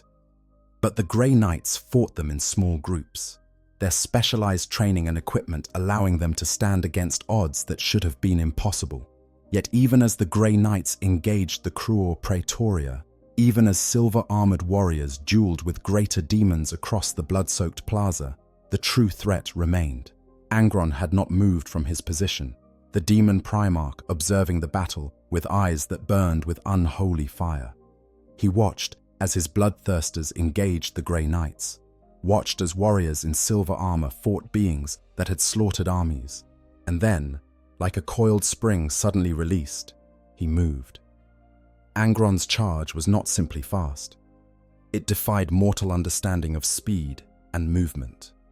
One moment he stood in the center of his bloodthirsters' formation.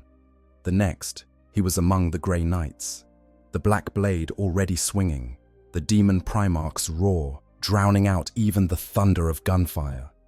The first Grey Knights to face Angron directly died before they could react. 5 warriors in Terminator armor, veterans of decades of service, simply ceased to exist as the black blade swept through their position. The demon weapon cut through their psychic wards as if they were paper, through their blessed armor as if it were cloth, through their bodies and souls in a single terrible swing. This was what the Grey Knights had come to face. Not merely a powerful enemy, but a force of nature, a being whose mere presence disrupted the laws of reality, whose every action carried the weight of a dark god's favor. Angron was not simply killing the Grey Knights. He was erasing them, body and soul, each strike of the black blade removing warriors from existence so completely that even their gene seed could not be recovered. Brother Captain Aurelian recognized immediately that conventional tactics would not work against such a foe. The Grey Knights needed to engage Angron directly, to bring their full spiritual and psychic might to bear, to conduct the rites of banishment even while dodging attacks that could obliterate them. He ordered the Brotherhood to concentrate on the demon Primarch, trusting that individual squads could handle the bloodthirsters, while the bulk of the Grey Knights focused on their primary target. What followed was not so much a battle as a massacre. Angron moved through the Grey Knights like a reaper through wheat, each swing of his blade killing multiple warriors, each step forward crushing those too slow to move. The demon Primarch's sheer power was overwhelming. Grey Knights who had banished greater demons, who had stood against the worst the warp could produce, found themselves outmatched and outnumbered as Angron demonstrated why he was a demon Primarch, and they were, for all their skill and purity, merely mortal warriors. Yet the Grey Knights did not break. Even as their brothers died around them, Even as Angron slaughtered them with contemptuous ease, they continued to fight. They chanted their litanies of banishment, each word adding to the growing spiritual pressure on the demon Primarch. They coordinated their attacks, multiple warriors striking simultaneously to divide Angron's attention. They died with their duty incomplete, but their faith unshaken, each fallen Grey Knight buying seconds for his brothers to continue the fight. The battlefield had become a nightmare of blood and silver, a place where the physical and spiritual worlds overlapped, where faith and fury clashed in their purest forms. This was not war as mortals understood it, but something more primal, a struggle for existence itself, played out on a scale that defied comprehension. And somewhere in that maelstrom of violence and death, a young Grey Knight named Hyperion watched his squad being butchered by a demon Primarch, watched his battle brothers fall one by one, and prepared to do something that should have been impossible.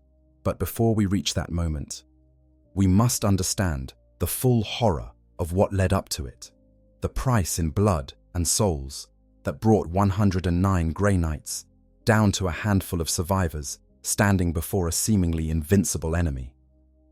We must witness the full weight of sacrifice that the Silver Champions paid on Armageddon's scorched earth. The battle's opening fury, the plaza that had become the Grey Knights' battleground, quickly transformed into a vision of hell. The air itself seemed to thicken with warp energies, reality straining under the concentration of so much demonic power in one place. Every breath the Grey Knights took tasted of copper and ash. Every psychic sense screamed warnings that they were surrounded by entities that should not exist in the material universe. The engagement developed into multiple simultaneous battles, each one desperate, each one vital to the overall mission. Squad Castian, Hyperion's unit, had been assigned to engage Angron directly alongside several other squads, while other Grey Knights fought to keep the Cruor Praetoria from overwhelming their brothers. This division of forces represented calculated risk. The Grey Knights needed enough warriors engaging Angron to have any chance of banishing him, but they also couldn't allow the bloodthirsters free rein to slaughter them from the flanks. The fighting was unlike anything even veteran Grey Knights had experienced. These were warriors who had fought in the most dangerous demon incursions across the Imperium, who had stood against greater demons and lived to tell of it. But this battle exceeded their experience in both intensity and danger. They were not fighting demons on terms favorable to them, picking battles and withdrawal when necessary. They were locked in place, committed absolutely to their mission, with nowhere to retreat and no possibility of reinforcement. The bloodthirsters of the Cruor Praetoria proved every bit as dangerous as intelligence reports suggested. Each greater demon fought with a skill and ferocity that pushed the Grey Knights to their absolute limits. These were not mindless berserkers, but ancient warriors who had fought since before humanity reached the stars, who had learned the arts of war through millennia of practice, who combined demonic power with actual tactical acumen. Brother Justicar Galeo, leader of Squad Castian, engaged one of the bloodthirsters directly, his force weapon blazing with psychic fire as he parried the demon's great axe. The impacts sent shockwaves through his armor, each blow testing the limits of Terminator Plate's structural integrity. Galeo was a veteran of over a century of service, a warrior who had banished greater demons before, but even he struggled against this particular foe. The bloodthirster was simply too strong, too fast, too resilient. Around Galeo, his squad fought to support him. Brother Dumenedon unleashed a barrage from his Stormbolter, the blessed rounds hammering into the bloodthirster's brass armor, seeking weak points, trying to distract the demon long enough for Galeo to land a telling blow. Brother Enceladus moved to flank, his force weapon seeking an opening in the demon's defense, and Hyperion, the newest member of the squad, added his own firepower to the assault, while trying to coordinate with his brothers through the psychic link they shared. But coordination became increasingly difficult as the battle intensified. The sheer psychic pressure of so much demonic presence in one place was starting to interfere with the Grey Knights' abilities. The litanies they chanted, which should have pushed back against the warp corruption, seemed muted, less effective than they should be. Angron's mere presence was warping reality around him, making the very act of existing in proximity to him a test of will and faith. Then the demon Primarch's attention turned fully towards Squad Castian's position. Angron had been cutting through other Grey Knights, like a farmer threshing wheat, but something about Castian's squad caught his attention. Perhaps it was Galeo's effective leadership. Perhaps it was the squad's positioning, which threatened to interfere with the Bloodthirster's coordination. Perhaps it was simply random chance, the whim of a being whose thought processes operated on levels mortals could not fully comprehend. Whatever the reason, the Red Angel turned his full fury toward Hyperion and his brothers. The demon Primarch's approach was heralded by the death of another Grey Knight squad that had been attempting to slow him. 5 warriors who had fought valiantly, who had done everything right according to their training, simply ceased to exist as the black blade swept through their formation. Their armor, blessed in rites that took weeks to complete, provided no protection. Their force weapons, capable of banishing lesser demons with a single touch, could not parry the demon sword.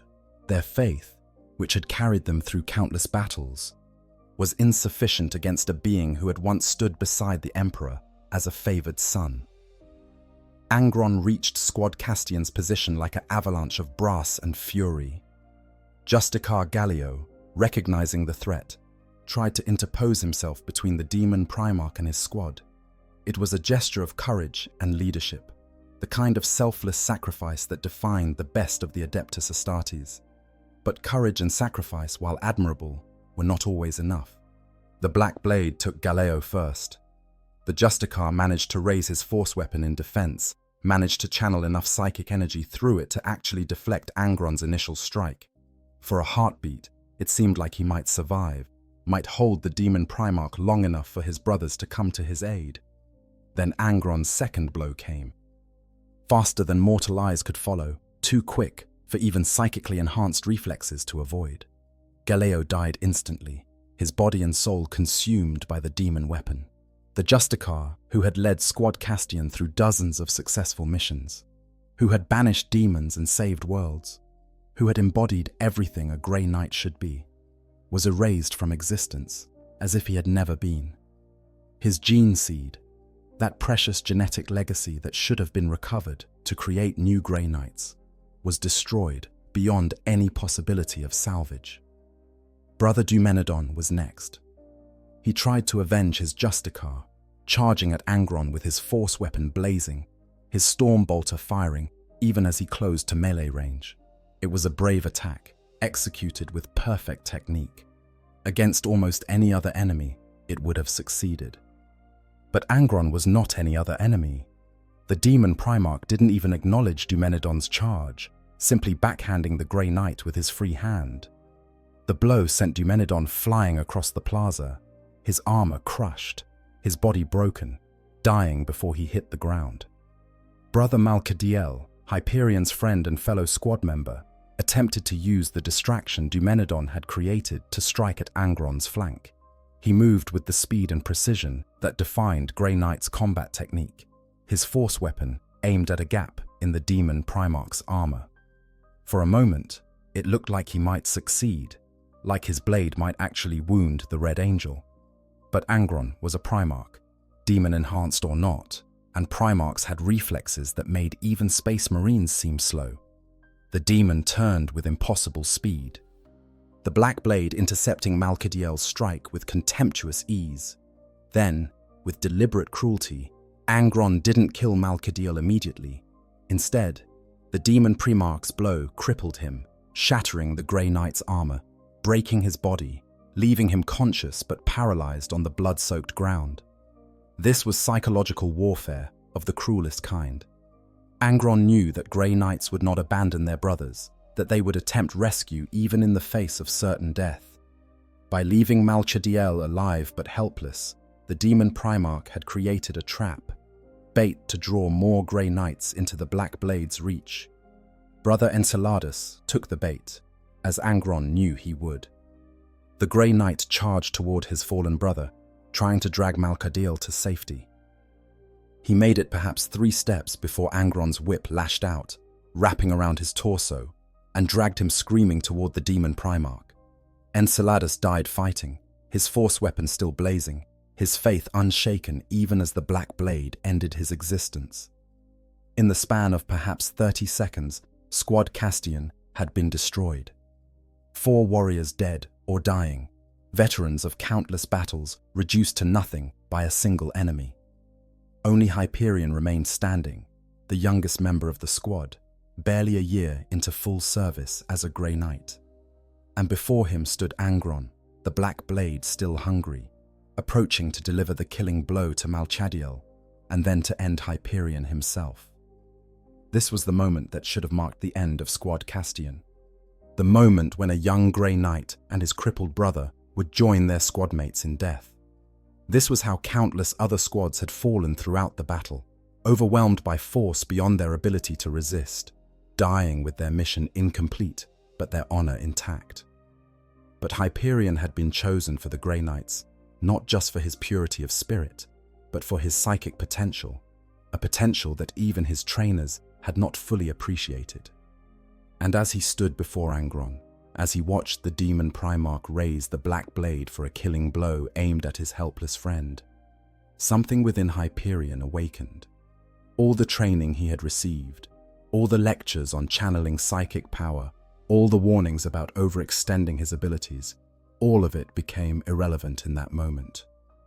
Hyperion did not think about technique or tactics or the proper protocols for combating demon Primarchs. He simply acted on instinct, on fury, on desperate need to protect his battle brother. He reached deep into his psychic reserves, deeper than he had ever gone before, and pulled forth power that should have been beyond his capabilities. And he aimed all of that power at the Black Blade, at the demon weapon descending toward Malchadiel, at the one tool Angron relied upon most. What happened next would be recorded in Grey Knight's lore for centuries to come, analyzed and studied, and held up as an example of what faith and will could accomplish when pushed to their absolute limits. Hyperion, barely a year out of training, accomplished what should have been impossible. He stopped the Black Blade. The blade breaks. The psychic energy that Hyperion unleashed was not a directed attack in the conventional sense. He did not blast Angron with warp fire or try to crush the demon Primarch with telekinetic force.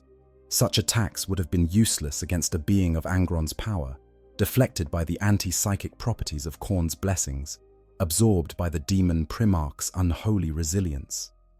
Instead, Hyperion did something far more targeted and far more desperate. He reached out with his psychic senses, found the Black Blade's demonic essence, and attacked it directly.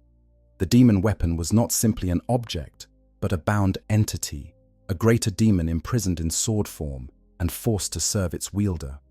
This made it powerful, but also vulnerable in ways that simple material objects were not. Hyperion's psychic assault felt to him like trying to hold back a falling mountain with his bare hands.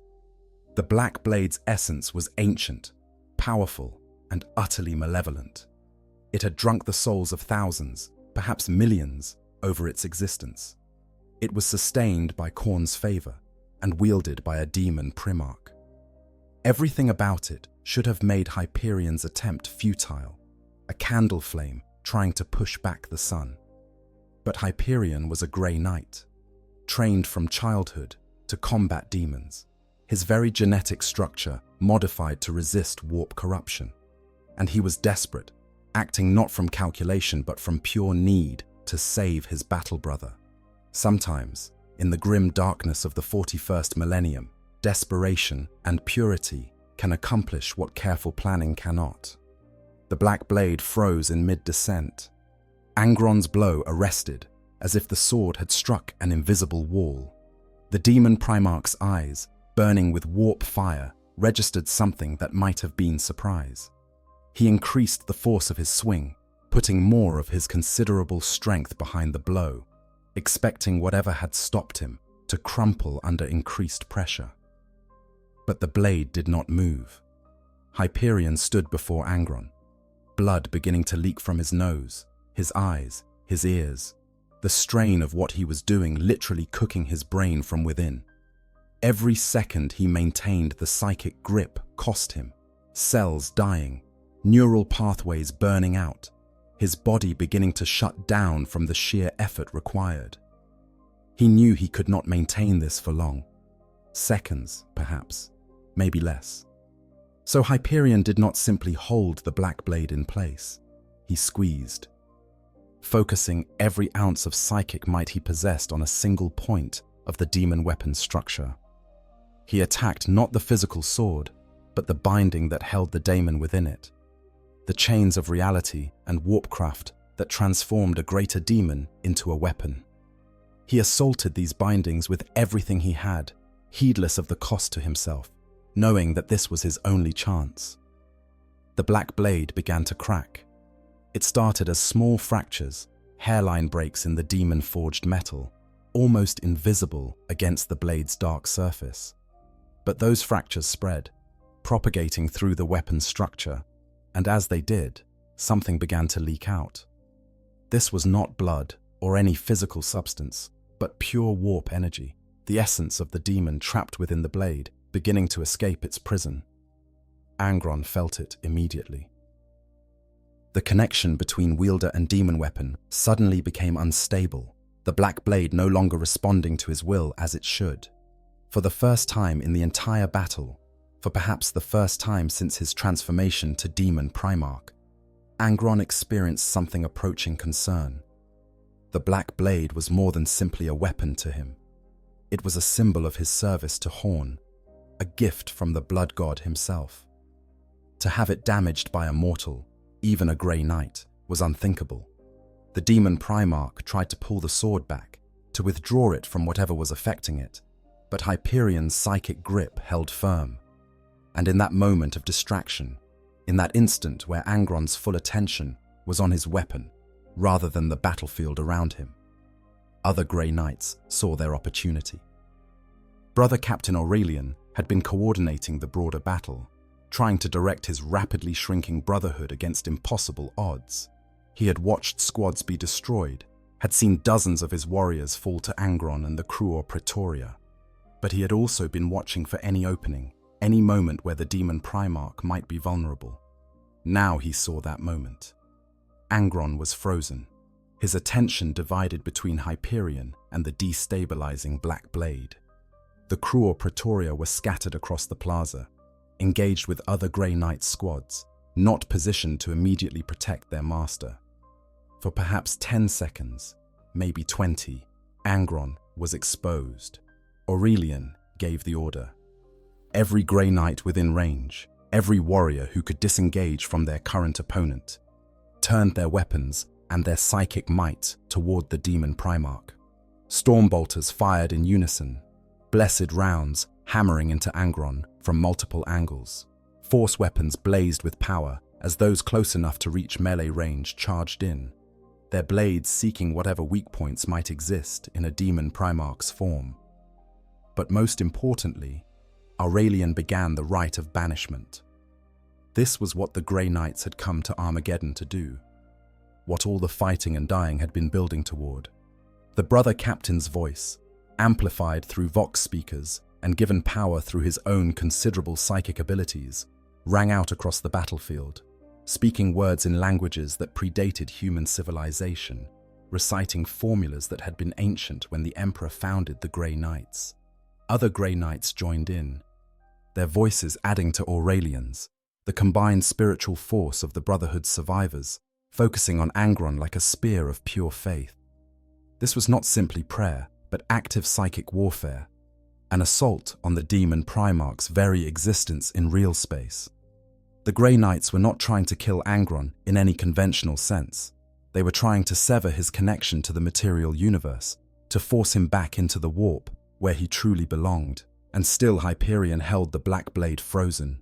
Still he poured every ounce of his power into the psychic vice crushing the demon weapon.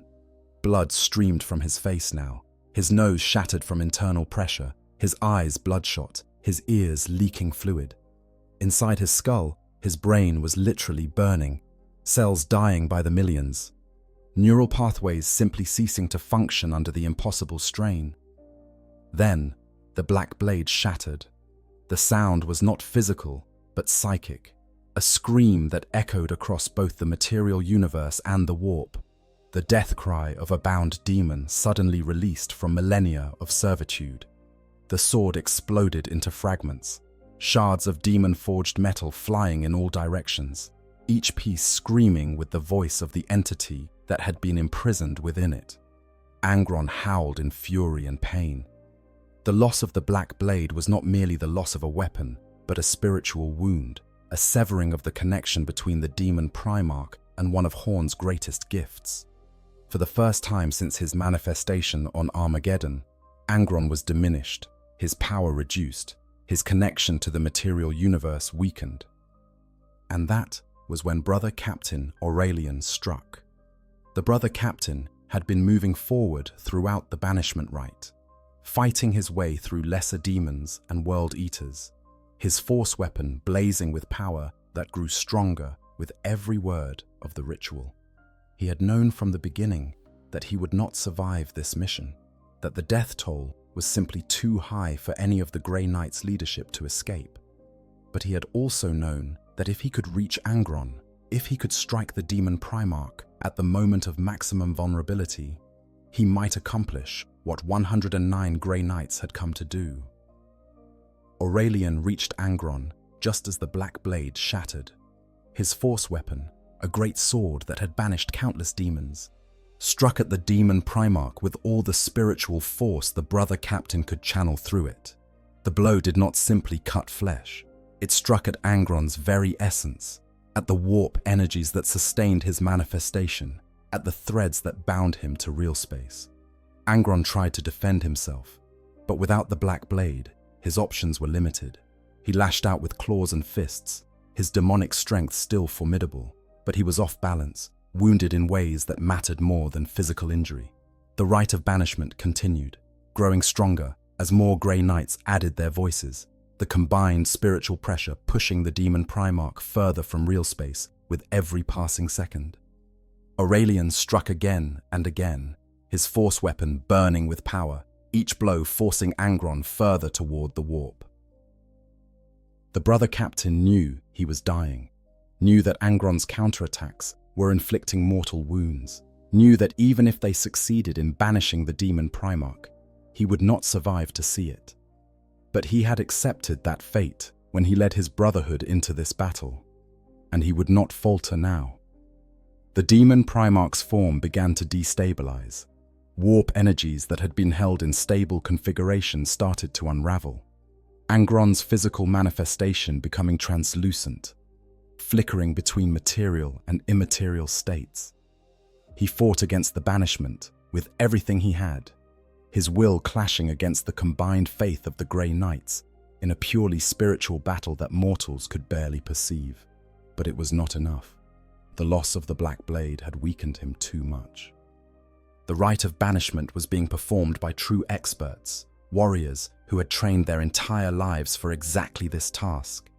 And Aurelian's force weapon, blessed in the most sacred rituals the Grey Knights knew, guided by a warrior whose faith had never wavered, struck deeper with each blow. With a final scream of rage and frustration, Angron was torn from real space. His form dissolved into warp energies that howled and thrashed before dispersing. The demon Primarch banished back to the Imperium. The rite of banishment had worked. 100 years and one day would pass before Angron could return to the material universe. Brother Captain Aurelian collapsed as the Daemon Primarch vanished.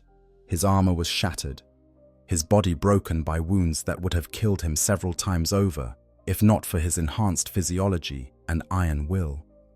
His life was measured in seconds now, perhaps less. But he had accomplished his mission. Angron was banished. All across the battlefield, the remaining demons began to fade. Without the demon Primarch to anchor them, without his overwhelming presence sustaining the tears in reality that had allowed so many entities to manifest, the Cruor Praetoria and the lesser demon hordes found their grip on the material universe weakening. One by one, They were pulled back into the warp, their physical forms dissolving, their howls of fury fading into silence. The World Eaters and cultists, deprived of their demonic support, suddenly found themselves facing an Imperial counterattack. Space Wolves, who had been holding defensive positions, now surged forward. Imperial Guard and PDF forces, sensing the tide turning, rallied and renewed their assaults. Without Angron to lead them, without the demons to bolster their ranks, the Chaos forces began to break. The battle for Armageddon was won. The price had been apocalyptic. Millions dead, entire cities destroyed, decades of industry shattered. But the world had been saved. Angron had been banished. The demon invasion had been stopped. But for the Grey Knights who survived, the victory felt hollow. They had begun with 109 warriors. They had accomplished their mission. And now, as the last demons faded and the sounds of battle began to die away, the survivors counted their losses. Only 13 Grey Knights remained standing. 13 out of 109, an 88% casualty rate against a single enemy and his bodyguard. It was the highest loss rate the Grey Knights had suffered in centuries, perhaps in their entire history. Among the survivors was Hyperion. He had collapsed the instant the Black Blade shattered, the psychic backlash and the accumulated damage from his efforts rendering him unconscious. He would later learn that his skull had been fractured, that significant portions of his brain had been burned out by the psychic energy he had channeled, that by all rights he should have died or been rendered a vegetable by what he had done. But Grey Knights are not made of normal flesh. Their enhanced biology and the medical expertise of their chapter's apothecaries would save him, though he would bear the scars for the rest of his life. Half his face would need to be reconstructed with augmetics, a constant reminder of what he had sacrificed, and he would be the only member of Squad Castian to survive intact. Brother Captain Aurelian died before the battle fully ended, his body giving out from injuries that not even a Grey Knight's resilience could overcome. His last words, transmitted via Vox, were a simple affirmation of faith: "The Emperor protects." Then his heart stopped, and one of the greatest Grey Knights of his generation passed into legend. As Space Wolves moved forward to secure the battlefield, as Imperial forces began the grim task of counting the dead and treating the wounded, as the skies above Armageddon slowly cleared of the warp taint that had polluted them, the 13 surviving Grey Knights gathered their fallen brother's gene seed and prepared for extraction. They had won, but the cost would haunt them for the rest of their lives, and the consequences of their victory, the price that the defenders of Armageddon would pay for being saved, would spark one of the most shameful chapters in Imperial history. The battle was over. The reckoning was just beginning. Aftermath. 13 survivors. The immediate aftermath of battle is often as chaotic as the fighting itself, but in different ways. Where combat brings violence and adrenaline and the desperate focus required to survive, the period following battle brings exhaustion, shock, and the crushing weight of losses sustained. For the 13 Grey Knights who survived the engagement with Angron and the crew or Praetoria, those first hours after the Demon Primarch's banishment passed in a haze of medical treatment and grim duty. The Space Wolves found them first. Wolfguard, moving through the plaza where the Grey Knights had made their stand, discovered warriors in silver Terminator armor, surrounded by piles of banished demon dust and the scattered remains of traitor Marines. Some of the Grey Knights were standing, providing security and medical aid to their wounded brothers. Others sat or lay where they had fallen, their armor rent by Daemon claws, their bodies pushed beyond even transhuman endurance. Hyperion himself regained consciousness aboard a Grey Knight strike cruiser some hours after the battle ended. The last thing he remembered was channeling everything he had into shattering the Black Blade, watching cracks spread through demon-forged metal, feeling his own brain beginning to burn from the strain. Then nothing, a void of unconsciousness that had lasted for what turned out to be nearly half a day. When he woke, he found himself in the Apothecarian, surrounded by the humming machinery that had kept him alive, and begun repairing the catastrophic damage he had inflicted upon himself. An apothecary was there, one of the chapter's medical specialists, who informed him of the situation with characteristic directness. Hyperion had suffered massive internal injuries. His skull had been fractured in multiple places. Significant portions of his brain tissue had been burned out by the psychic energy he had channeled. By all reasonable standards, he should either be dead or reduced to a mindless shell.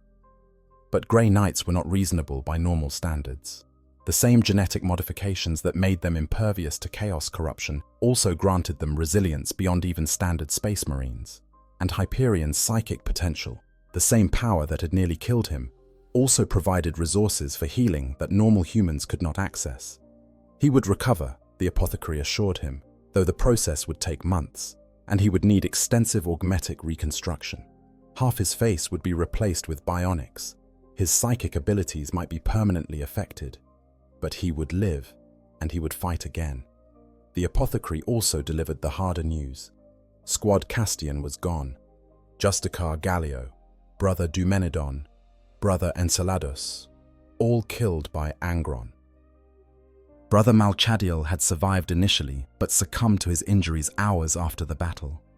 Of the 5 warriors who had teleported into Hell together, only Hyperion remained, and the Brotherhood as a whole had suffered catastrophic losses. 109 Grey Knights had deployed to Armageddon. 13 survived with varying degrees of injury. 96 had fallen. Their gene seed recovered where possible, but their bodies and spirits claimed by the battle. Among the dead was Brother Captain Aurelian, the commander who had led them into battle, and who had struck the final blows that banished Angron. These numbers represented more than statistics. Each fallen Grey Knight was a warrior who had undergone decades of training, who embodied centuries of accumulated knowledge and experience, who carried within him genetic material that could not easily be replaced. The Grey Knights had always been a small chapter, numbering perhaps 1,000 warriors at most. To lose nearly a full brotherhood in a single engagement was a wound that would take generations to heal. But they had accomplished their mission. Angron was banished for 100 years and 1 day, a period during which the demon Primarch could not return to the material universe. The demonic invasion of Armageddon had been broken. The World Eaters, deprived of their Primarch and their demon allies, had been scattered and destroyed by the Space Wolves and remaining Imperial forces. The hives of Armageddon, while damaged, remained standing. Billions had been saved. Hyperion learned all this gradually. As his consciousness cleared and the apothecaries allowed him more awareness, he learned that he had been carried from the battlefield by Space Wolves, that Logan Grimnar himself had stood over him while his warriors fought off the last Chaos forces, trying to reach the fallen Grey Knights. He learned that the Great Wolf had given him a name, Bladebreaker, in honor of what he had done to Angron's weapon. This last detail would prove significant in the months to come. The Space Wolves respected few outsiders, but they honored courage and sacrifice. By naming Hyperion, by acknowledging his feat in breaking the Black Blade, Grimnar had bound the young Grey Knight to his chapter in ways that would complicate the Inquisition's plans for dealing with the aftermath of Armageddon. Because even as the Grey Knights recovered from their wounds, even as the Space Wolves celebrated their victory, even as Armageddon began the long process of rebuilding, the Inquisition was implementing its protocols for dealing with mass exposure to chaos. These protocols, developed over 10,000 years of fighting demonic incursions, were brutal in their simplicity. Everyone who had witnessed demons, everyone who now knew that such creatures existed, needed to be dealt with to prevent the spread of corrupting knowledge. This meant that every Imperial Guardsman who had fought against Angron's forces, every PDF trooper who had held the lines, every civilian who had witnessed demons in their streets, needed to be processed. In practice, processing meant sterilization to prevent genetic corruption from being passed to offspring, followed by lifetime imprisonment in work camps where they would labor until death with no possibility of freedom. The numbers were staggering. Millions of soldiers had fought in Armageddon's defense. Tens of millions of civilians had witnessed demons. The Inquisition planned to round up all of them, transport them to work camps scattered across multiple systems, and ensure that they never had the opportunity to spread knowledge of what they had seen. Logan Grimnar was horrified when he learned of these plans. He had called for the Grey Knights, yes, knowing that their intervention would trigger inquisitorial protocols. But he had also hoped that something could be salvaged, that not every single defender would have to pay such a terrible price. The Great Wolf began making his own plans, coordinating with his chapter to save at least some of Armageddon's defenders from the Inquisition's purges. What followed became known as the Months of Shame, a period of conflict between the Space Wolves and the Inquisition that nearly erupted into full civil war. It was a dark time for the Imperium, one where heroic defenders were treated as liabilities, where those who had saved a world were imprisoned for having done so, where the pragmatic necessities of combating chaos clashed with basic human decency. Hyperion found himself caught in the middle of this conflict. As a Grey Knight, he was bound to obey the Inquisition. As the Bladebreaker, he had earned the respect of the Space Wolves. As one of only 13 survivors of the battle against Angron, he was one of the few who could speak with authority about what had actually happened on Armageddon's surface. The young Grey Knight, still recovering from his injuries, had to navigate political waters he had never been trained for. The Grey Knights were warriors, not diplomats. They were created to fight demons, not to mediate between the Inquisition and Space Marine chapters who objected to inquisitorial policies. But the situation demanded his involvement, whether he wanted it or not. In the end, the Months of Shame concluded with a compromise of sorts. Many of Armageddon's defenders were saved from the worst of the purges, spirited away by the Space Wolves to unknown destinations where they could live out their lives in relative peace.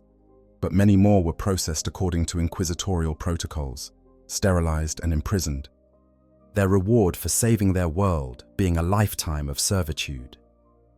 The Grey Knights who survived Armageddon were scarred by the experience in ways that went beyond physical wounds.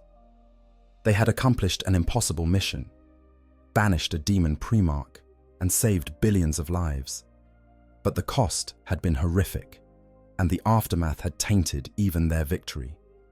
They had seen the ugly necessities of fighting chaos, the terrible calculations that sometimes had to be made in service to the Imperium.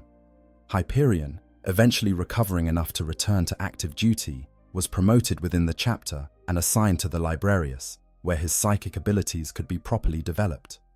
He would go on to have a long and distinguished career, but he never forgot his first true battle, never stopped seeing the faces of his fallen squad mates, never quite reconciled himself to the price that had been paid. The other 12 survivors returned to their duties as well, each carrying their own scars, their own memories of what it meant to face a demon primarch and survive when so many others had not. They did not speak much of Armageddon, not because the memories were suppressed, but because there was little that could be said. They had done their duty, they had paid the price, and they would be ready to do so again, because that is what Grey Knights do. Legacy and significance. The First War for Armageddon, and particularly the Grey Knights' intervention against Angron, would have profound effects that echoed across the Imperium for centuries. In the immediate term, the battle demonstrated both the power and the limitations of the Imperium's response to major demonic incursions. On one hand, the Grey Knights had accomplished what should have been impossible, banishing a Daemon primarch through sheer faith, skill, and sacrifice. On the other hand, the cost of that victory raised uncomfortable questions about whether such interventions were sustainable. Within the Grey Knights chapter, the battle became a case study taught to every new recruit. The tactics used, the decisions made, the sacrifices offered, all of it was analyzed and dissected to extract every possible lesson. Future generations of Grey Knights would study the dispositions of forces, the coordination between squads, the moment-to-moment decisions that Brother Captain Aurelian made as he directed his brotherhood against impossible odds. But the most studied moment of the entire battle was Hyperion's shattering of the Black Blade. How had a Grey Knight, barely a year into full service, accomplished what should have been beyond even veteran librarians? How had he channeled enough psychic power to destroy a demon weapon that had existed for millennia. The chapter's prognosticators, specialists in divination and psychic phenomena, spent years analyzing Hyperion himself, trying to understand what had happened and whether it could be replicated. The conclusion they reached was simultaneously encouraging and sobering. Hyperion's feat had been possible only due to a combination of factors that might never align again. Exceptional natural psychic ability, desperate need that overrode all safety limits, perfect timing that caught Angron at a moment of distraction, and sheer luck that the psychic assault targeted the Black Blade's weakest point. Any one of these factors alone would not have been sufficient. Together, they had created a moment where the impossible became possible. For the Space Wolves, the battle confirmed their respect for the Grey Knights, while also deepening their distrust of the Inquisition. Logan Grimnar would never forgive the Inquisition for its treatment of Armageddon's defenders, and the tension between the Space Wolves and the Ordo Malleus would simmer for decades. But Grimnar also never forgot that the Grey Knights had answered his call, had come to Armageddon when needed, and had paid a terrible price to accomplish their mission. The relationship between Grimnar and Hyperion, forged in that moment when the Great Wolf stood over the fallen Grey Knight protecting him from enemy forces, would prove significant in future years. When the two met again during later conflicts, there was mutual respect born from shared sacrifice. Hyperion was one of the few Grey Knights who could speak to the Space Wolves as something approaching equals, his actions on Armageddon having earned him a place in their sagas. For the Imperium as a whole, the First War for Armageddon demonstrated the continuing threat posed by Chaos forces, and particularly by the Demon Primarchs. Angron had been banished, but not destroyed. In 100 years and 1 day, he would be able to return, and when he did, the Imperium would need to be ready. This realization drove increased funding for Grey Knights recruitment and training, expansion of inquisitorial assets, and development of new protocols for responding to Daemon Primarch manifestations. The battle also contributed to ongoing debates within the Inquisition about how to handle civilian exposure to chaos. Some argued that the Armageddon purges had been necessary, but also demonstrated the unsustainable costs of such policies. If every major Daemon incursion required executing or imprisoning everyone who witnessed it, the Imperium would eventually run out of soldiers and worlds. Others maintained that the alternative, allowing knowledge of chaos to spread, was even more dangerous, pointing to countless examples of corruption spreading from supposedly innocent knowledge. These debates continued long after Armageddon, with no clear resolution. The tension between security and humanity, between pragmatic necessity and basic decency, remained unresolved. The months of shame became a cautionary tale, studied by Inquisitors and Space Marine chapter masters alike, though interpreted very differently depending on one's perspective. For Armageddon itself, the scars of the First War would last for generations. Cities had been destroyed and needed to be rebuilt. Populations had been displaced or purged and needed to be replaced. The planet's industrial capacity had been shattered and needed to be restored. The Adeptus Mechanicus and Administratum poured resources into reconstruction, understanding that Armageddon was too valuable strategically to abandon. But the world that emerged from reconstruction was different from what had existed before. Security measures were tightened. The Inquisition maintained a permanent presence, watching for any sign of lingering chaos taint. The planet's defenders, now drawn from populations resettled from other worlds, had no memory of what had happened. The First War for Armageddon becoming a secret, even to those who lived on the world it had nearly destroyed. This enforced amnesia meant that when Armageddon faced future invasions, most notably the Orc incursions led by Gazgakol Thraka, the defenders had no knowledge of their world's previous deliverance. They fought without understanding that their planet had already survived one apocalyptic threat. In a way, this was merciful.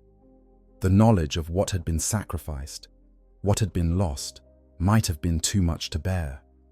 Among the Grey Knights who survived, The battle became a touchstone, a reference point against which all future conflicts would be measured.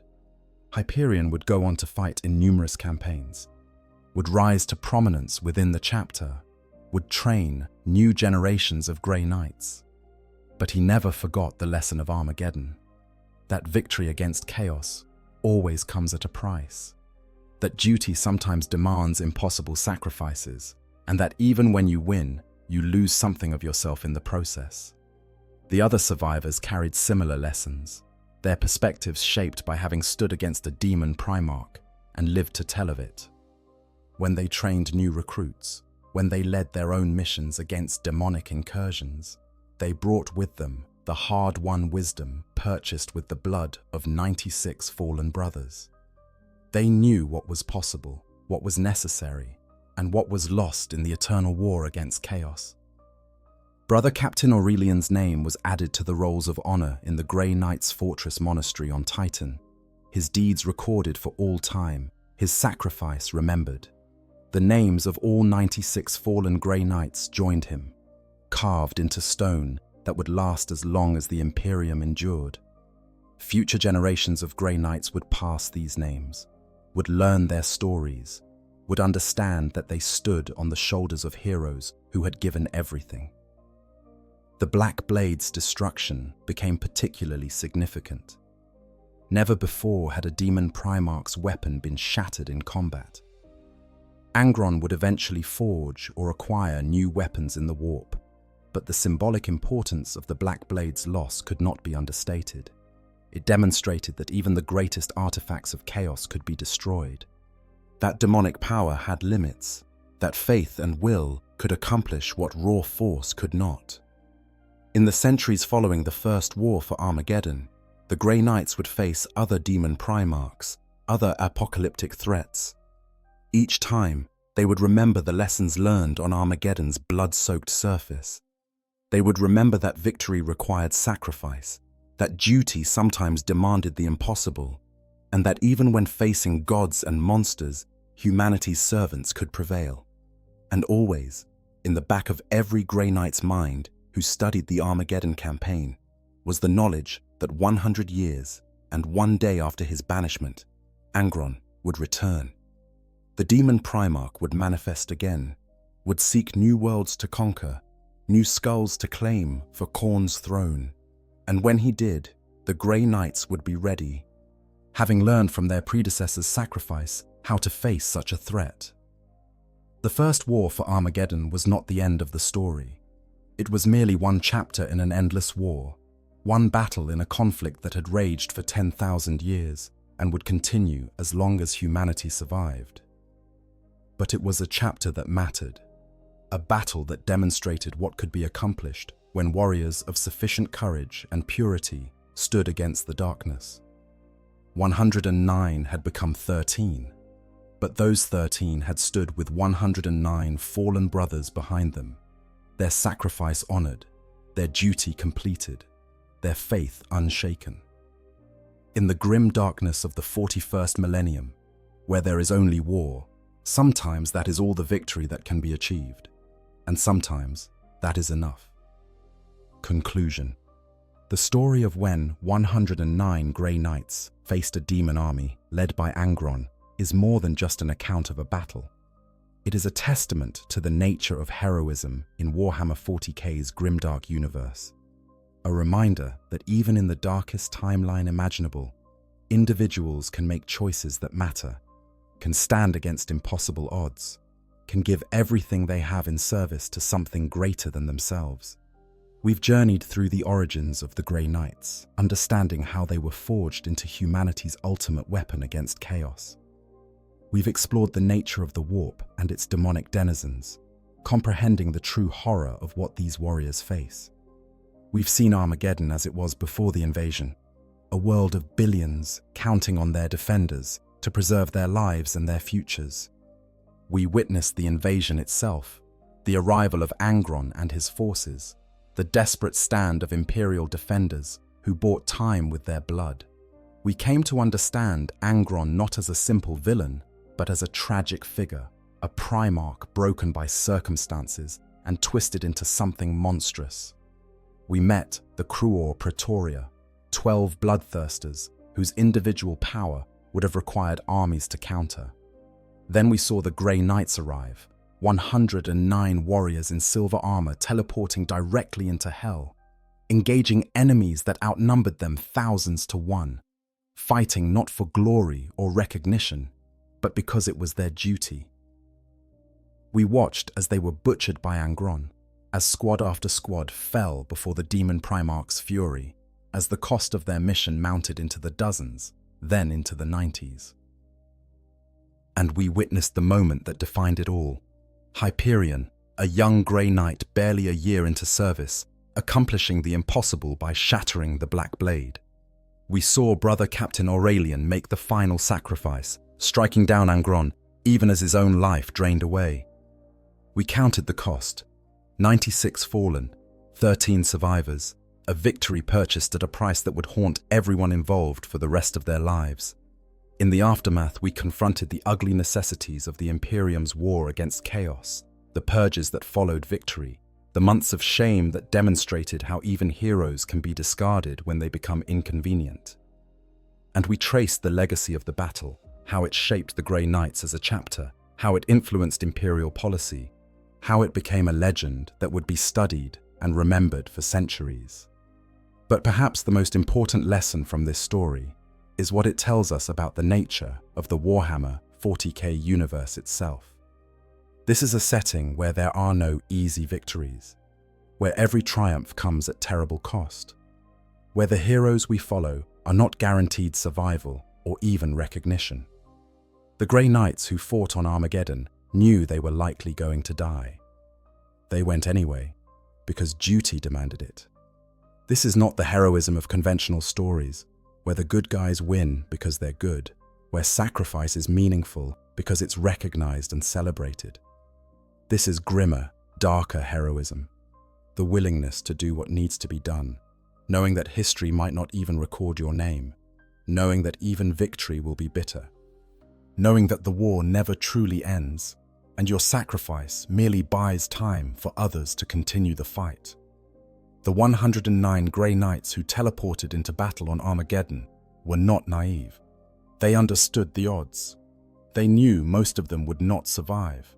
They did it anyway, because someone had to, because the alternative was to let Armageddon fall, because their duty to the Emperor and to humanity demanded no less. And in the end, they won. Against a demon primarch and his bodyguard of bloodthirsters, against an army that had slaughtered millions, against odds that should have been impossible to overcome, they achieved their mission. Angron was banished. Armageddon was saved. The price was horrific, but the alternative would have been worse. This is what makes Warhammer 40K compelling. Not the grim darkness for its own sake, but the fact that even in such a universe, even when the darkness seems overwhelming, individuals can make a difference. 109 became 13, but those 13 had accomplished what they set out to do.